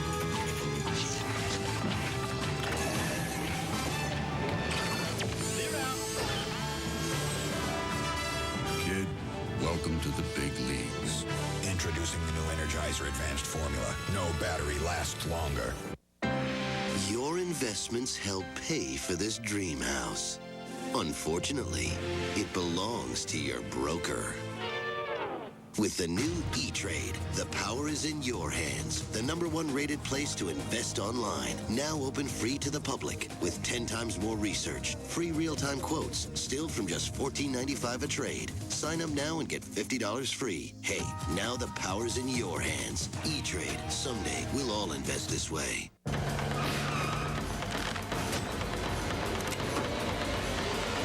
The X-Files. The new season begins November 8th on Fox. One of America's most enduring corporate images, the Goodyear blimp, is floating overhead, providing our aerial views for tonight's game. The Spirit of Akron is proud to be a part of the 100th anniversary celebration of the Goodyear Tire and Rubber Company.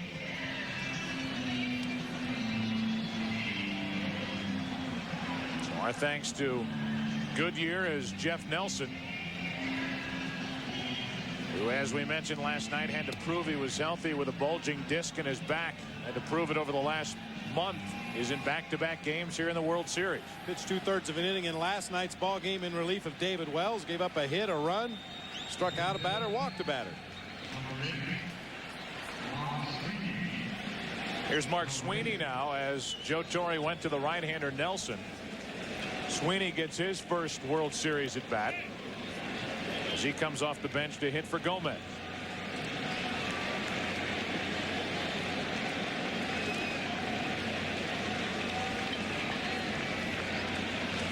David Wells in the well.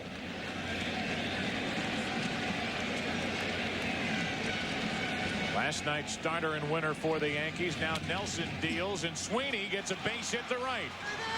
In to score is Rivera. Stopping at second is Hernandez, and it's a 9-3 Yankee lead. You can charge that run to Stanton, still responsible for Hernandez on base. And Sweeney did not wait around long in his first World Series at bat. We know Knobloch has range to his left, gets sprawled out there. Ball just tips off the very end of the thumb of his glove. Maximum effort guy right there.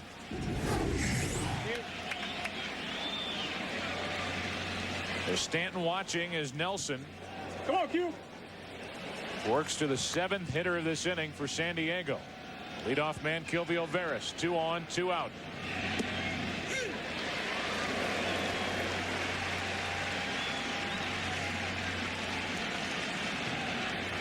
Veras 1 hit tonight, 1 RBI. Hernandez and Sweeney aboard for the Padres. Strike 2 from Nelson.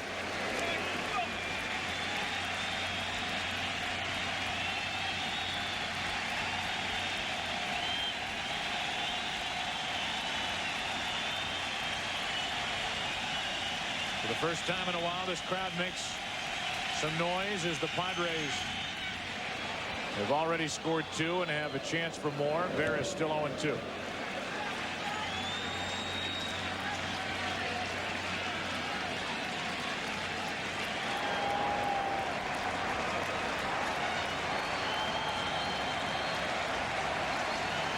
Mariano Rivera starting to stir around a bit down in that Yankee bullpen. Veras set up at 0-2. And taken care of by Jeff Nelson.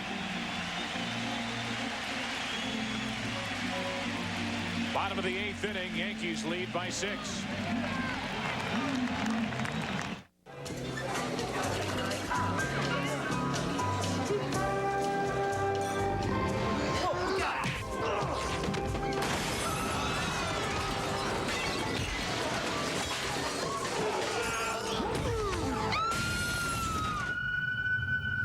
Meet Sean Graham, veteran stuntman.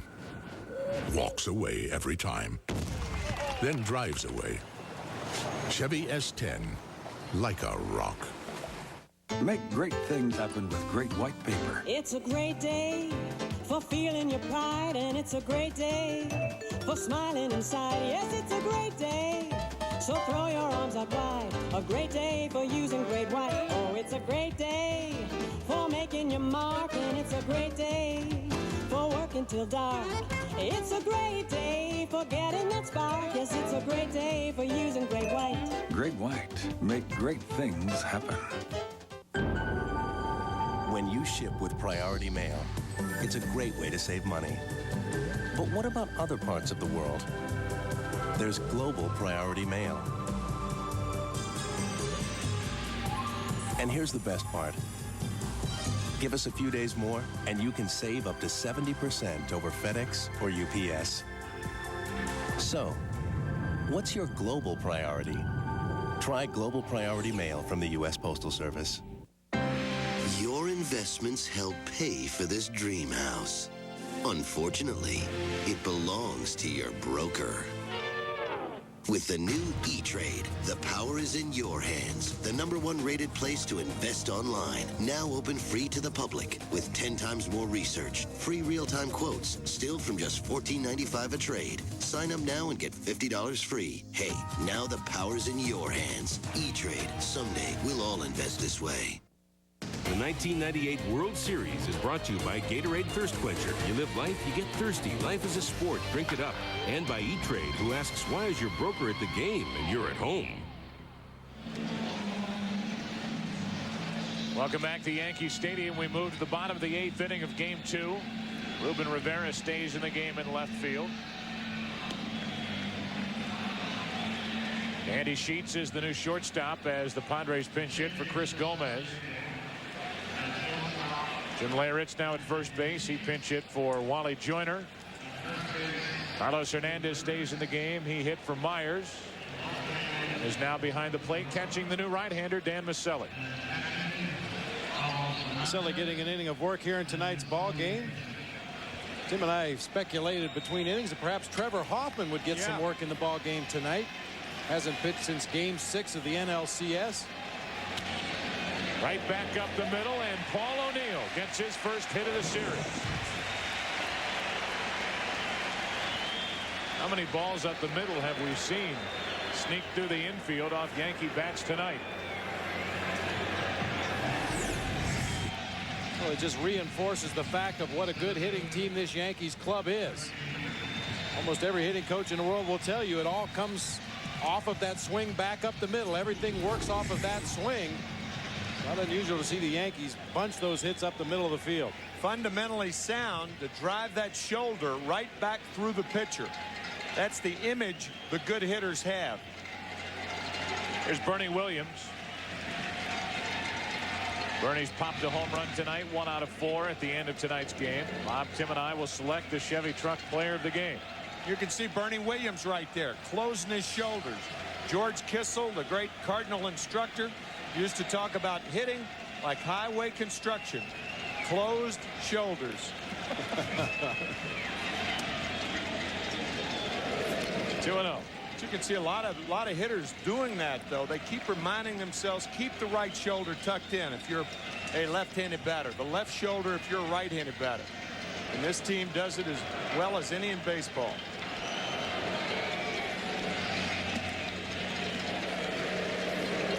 Now from Maselli, who has been the 8th inning setup man from the right side for Trevor Hoffman this season. Last night, Bruce Bochy brought in Donnie Wall in the 7th inning, and then Langston. Each gave up home runs. Wall to Knobloch and Langston to Tino Martinez. 3-1 now on Bernie Williams.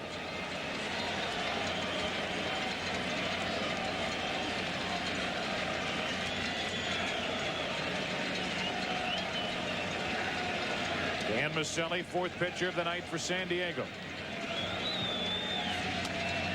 Outside corner, 3-2.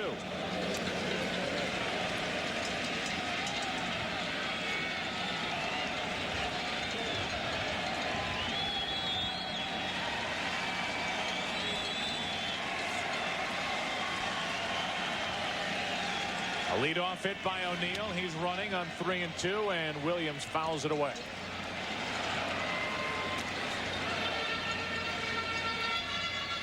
So with nobody out in a 3-2 count, the Yankees start O'Neill at first.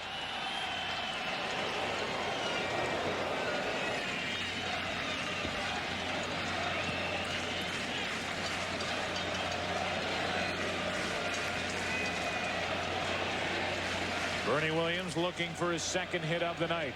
5th at bat. Runner goes again, and Williams fouls another.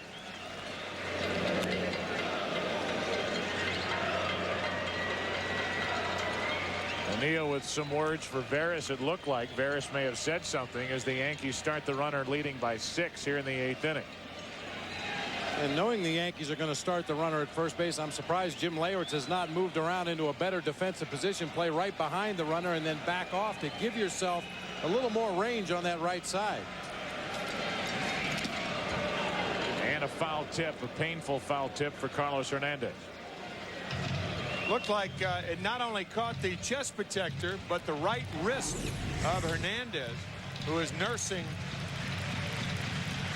Hit him on the left foot. It hit everything like a pinball machine back there. Now that's when a catcher is most exposed, when you come up out of that crouch and try to get yourself into a good position to receive and throw the ball. Many times you expose unpadded areas to that foul tip. O'Neill should go again. This time he stays put. And Williams fouls it back. Might be tired. A look at Trevor Hoffman.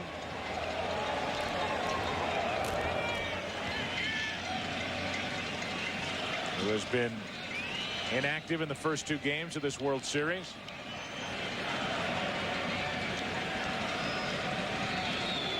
There's the role of the DH. Greg Vaughn, even with his teammates in the field, sitting there with his helmet on, getting ready to hit second in the 9th inning. Not close, ball 4, a single, a walk. And the Yankees have 2 on with nobody out. Chili Davis walks in. The producer of the 1998 World Series is John J. Filippelli, assisted by Michael Weissman. The director is Bill Webb, and the segment producers are Carol Langley and Lance Garrett. Pre-game producer is Gary Lang, and the senior producer of Fox Sports is Bill Brown. Executive producers of Fox Sports, David Hill and Ed Gorin. Special thanks as always to Kathy Hunt, Scott Ackerson, Jim Lynch, Scott McQuaid, Jerry Steinberg, Joe Carpenter, Jeff Morello, Peter Sultans, Steve Horn again up here in the booth.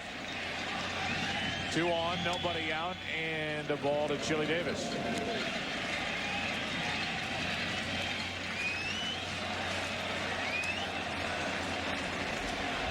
Hideki Arabu getting ready for the 9th inning.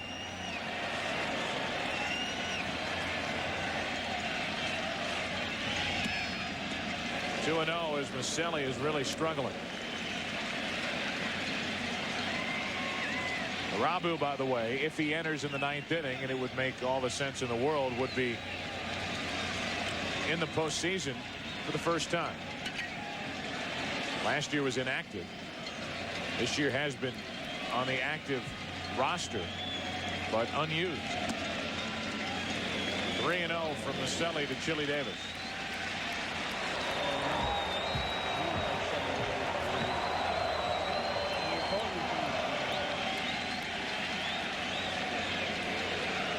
Leadoff hit by O'Neill, a walk to Bernie Williams, and the 3-0 pitch. Not close, ball 4 to load him up. Well, Bob, we came on the air tonight talking about this Padre bullpen, which during the regular season was a strength, as Tino Martinez will get another crack at a grand slam. But this bullpen has been exposed here in the postseason, with the exception of Trevor Hoffman. Trevor Hoffman, and before tonight, Brian Boehringer had done a nice job out of the bullpen for the Padres. But as we chronicled at the top of the show, that is going to be a continuing problem for Dave Stewart and Bruce Bochy throughout this World Series, unless they can get more innings from their starting pitching.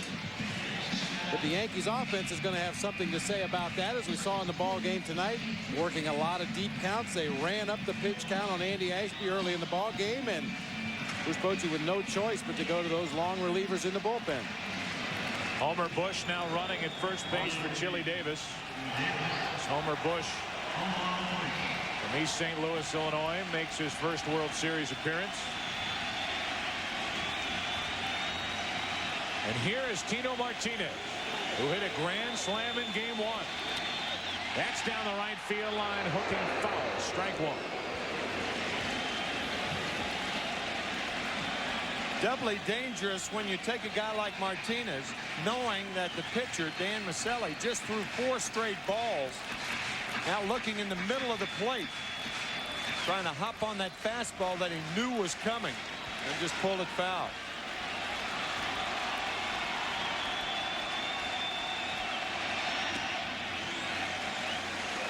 One ball, one strike.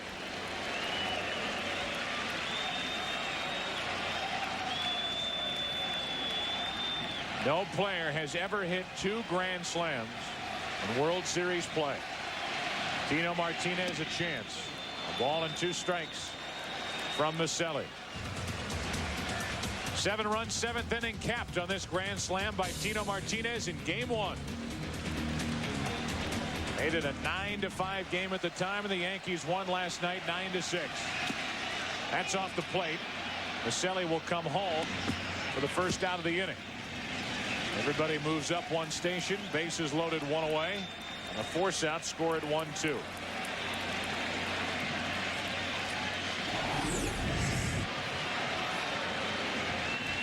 Sinking fastball from Maselli. Tino Martinez just hits the top half of the ball, chops it back to the mound. Close ball game, you'd see Paul O'Neill come streaking in there and try to break up 2 at home plate. As a base runner with the bases loaded, a force play at the plate, you're taught to go in there and try to flip the catcher just as you would a second baseman or shortstop in the middle infield.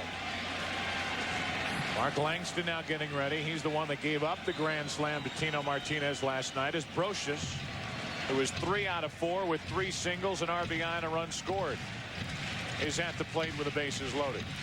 1 out now.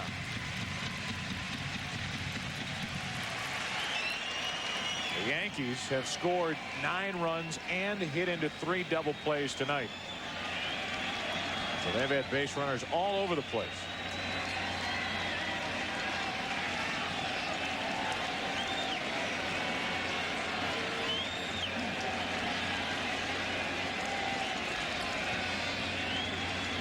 Maselli took too much time, so Brocious hops out.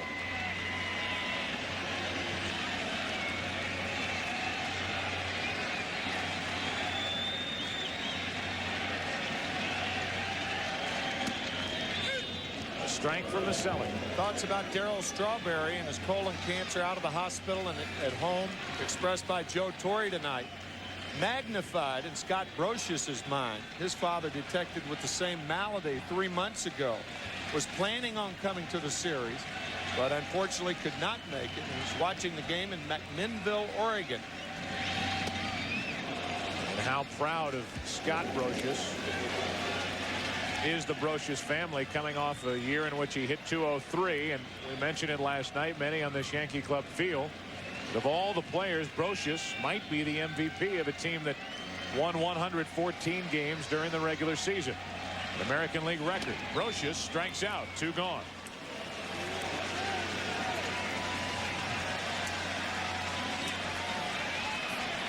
So Maselli getting into trouble and trying to get out of trouble with Posada standing in his way.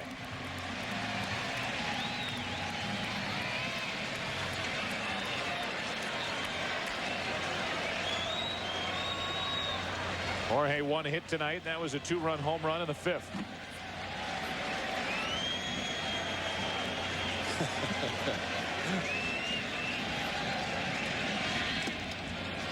Strike 1. Tim Raines constantly stirring things up. Messing around with El Duque there on the bench. I don't even know if they can understand each other, but they're having a good time. Well, handshakes are the international language, and Tim Raines has 24 handshakes, 1 for each Yankee.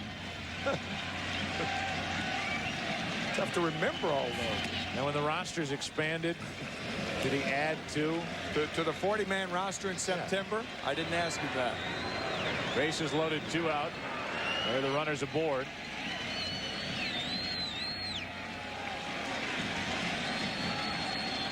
Tim Raines, formerly known officially as Rock Raines. Back to Tim. The 1-1. Posada off the end of the bat into center for Steve Finley. And Maselli got into trouble. Bases loaded, nobody out. Got out of trouble. And we go to the 9th inning. Game 2. Yankees in control, leading by 6. Making friends is our business was a motto that my grandfather created back in the 1950s when he came up with the slogan. Beer is about friendship, about relationships. It's about making friends, going out, meeting new people, and there's not a better beverage to do it with than a Budweiser. There are 500 million beer drinkers in the world, 80 million beer drinkers in the United States, and they must know something. People smile and tell me I'm the lucky one, and we've just begun. Think I'm gonna have a son. And in the morning when I rise, you bring a tear of joy to my eyes and tell me everything's gonna be alright. Aflac, insuring over 40 million people worldwide.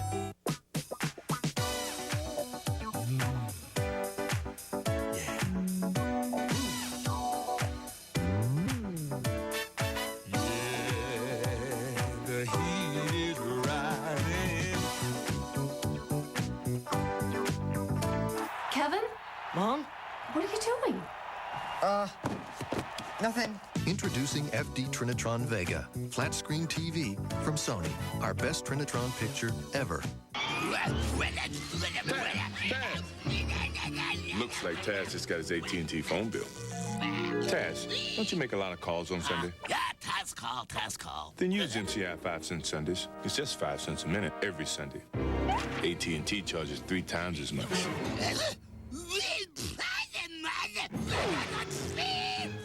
Uh-oh. Taz, let's call 1-800-Sundays. Become an MCI customer. Yeah. How far will Allie go to defend her hemline? I'm happy to jump on the cause. Thanks. An all-new Ally McBeal tomorrow on Fox. Well, Jeff Nelson remains in the game. No Hideki Arabu. As we move to the 9th inning, the Yankees leading 9-3. And the Padres, in their last chance, will have Gwynn, Vaughn, and Caminiti to lead it off. 9-3, New York here in Game 2. Last night, the Yankees won 9-6. 18 runs in the first 2 games by the Yankees, who hit only .218 while winning the ALCS over Cleveland. Here's Gwynn. 1 out of 3 plus a walk.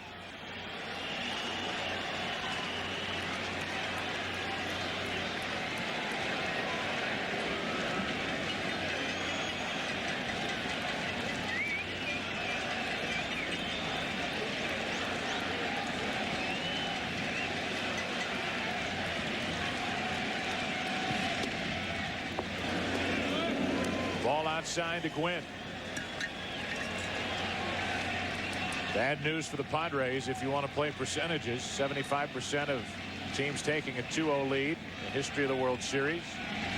Gone on to win the World Series. 1 ball, 1 strike. But again, the New York Yankees trailed the Atlanta Braves 2-0 going in their park in 1996.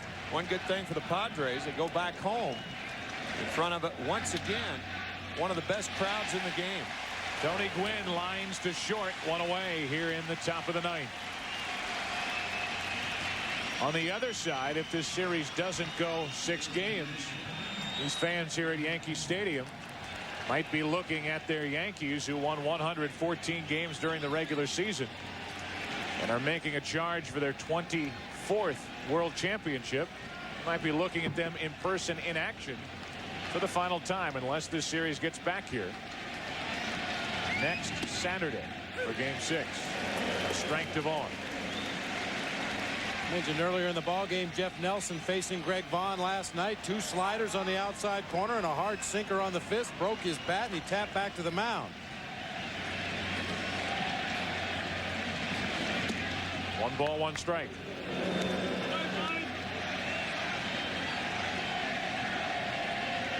It'll be a long flight home for San Diego. They failed to rally here in the 9th inning. When they get there, and after the travel day tomorrow, the curtain comes up on Game 3 in San Diego. We mentioned it a couple of times, but because it's worth mentioning a couple of times, the home field advantage that the Padres enjoy at Qualcomm Stadium is as good as any home field advantage in baseball. Ball and 2 strikes on Greg Vaughn.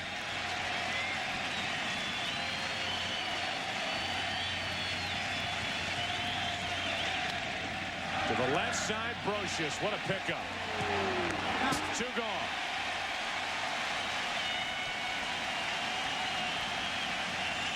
You spoke volumes with that one comment. What a pickup.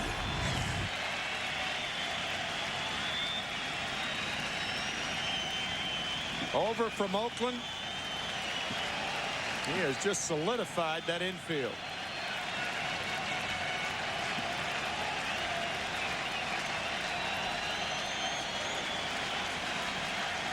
That's the second out here in the 9th inning.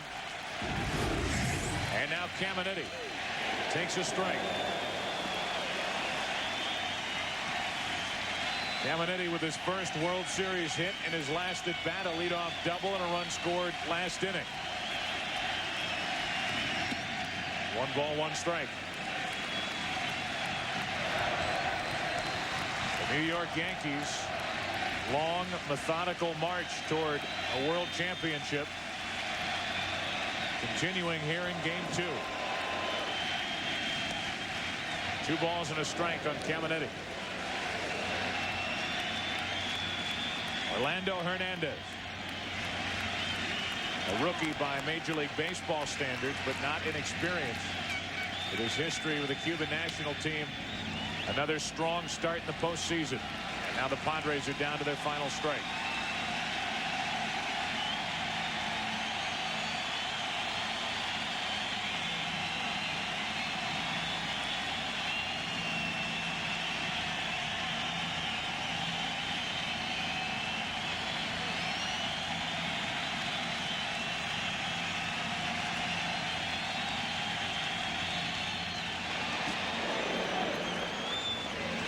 Caminiti a limp after that swing.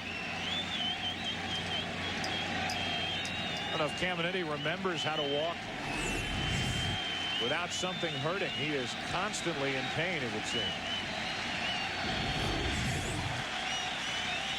From the looks of the area he grabbed, it appeared to be some kind of a groin injury. He suffered from a pulled groin throughout the majority of this season. Perhaps re-aggravated it. Certainly not. Yep, you're right, Bob. You could see him grab that right groin area. Here comes Bruce Bochy and the trainer for the Padres. Need a crane to drag Caminiti out of there, but that's exactly what it was. That groin area. No sense in a game like this, a game that's, for the most part, he said he's fine. That's enough. That's it. Now he's a little more adamant about being fine.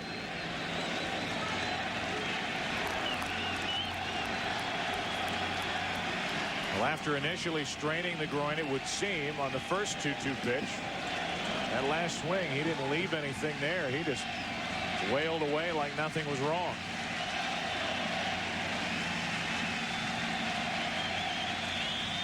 Two out, nobody on, 9th inning. Yankees leading by 6.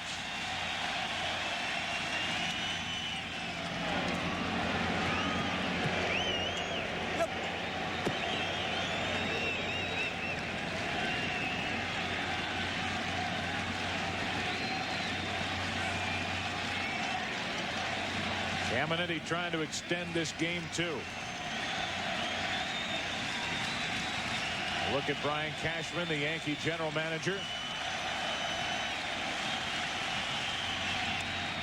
Game over. And the Yankees are up 2-0.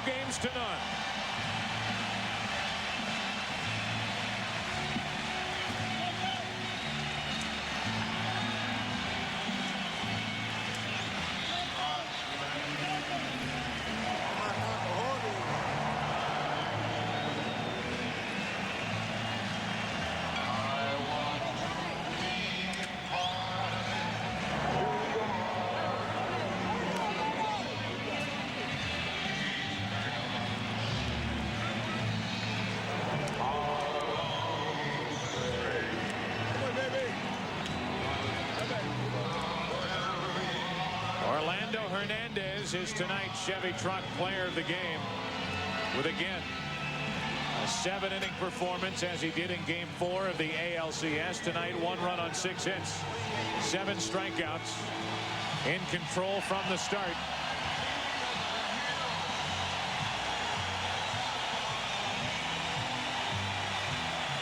And many fans hanging around in case this series doesn't go 6, giving a standing ovation for the many memories of 1998, the 114 regular season victories, and now 123 wins in all. Let's take you down now to the field and Chip Carey. Chip. All right, Joe, thank you very much. We're here with Yankee shortstop Derek Jeter. You're halfway home to your goal of another world championship, but I know you and the rest of your teammates would agree there's still some work to be done.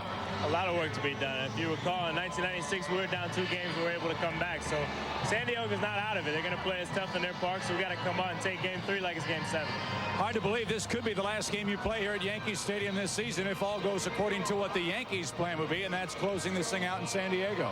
I hope so. I mean, everyone would like to. We're trying to win it. You'd love to win it here, but, you know, we want to try to get it over with. This Yankee ball club is one that seemingly, when they get a break, you guys kick the door in. That's really been the story, I think, of the first 2 games of the series against San Diego. We've been doing it all year. You know, if a team makes a mistake, we've been able to capitalize on it, and that's what you have to do, especially when you're playing a team like the Padres. If they make any mistakes, you got to go out and take advantage of it because you're not going to have too many opportunities to score. Well, Derek, thanks for your time. We'll see you out in San Diego for Game 3. Thanks a lot. All right, Derek Jeter of the Yankees. They lead the World Series 2-0. Joe Buck, back to you. All right, Chip, thank you, and thank you to Derek Jeter, and congratulations to the Yankees, up 2-0. But now the series goes out to California, San Diego, and rocking Qualcomm Stadium. After a travel day tomorrow, we get it back in gear on Tuesday night. Back with more after this. Click on WorldSeries.com.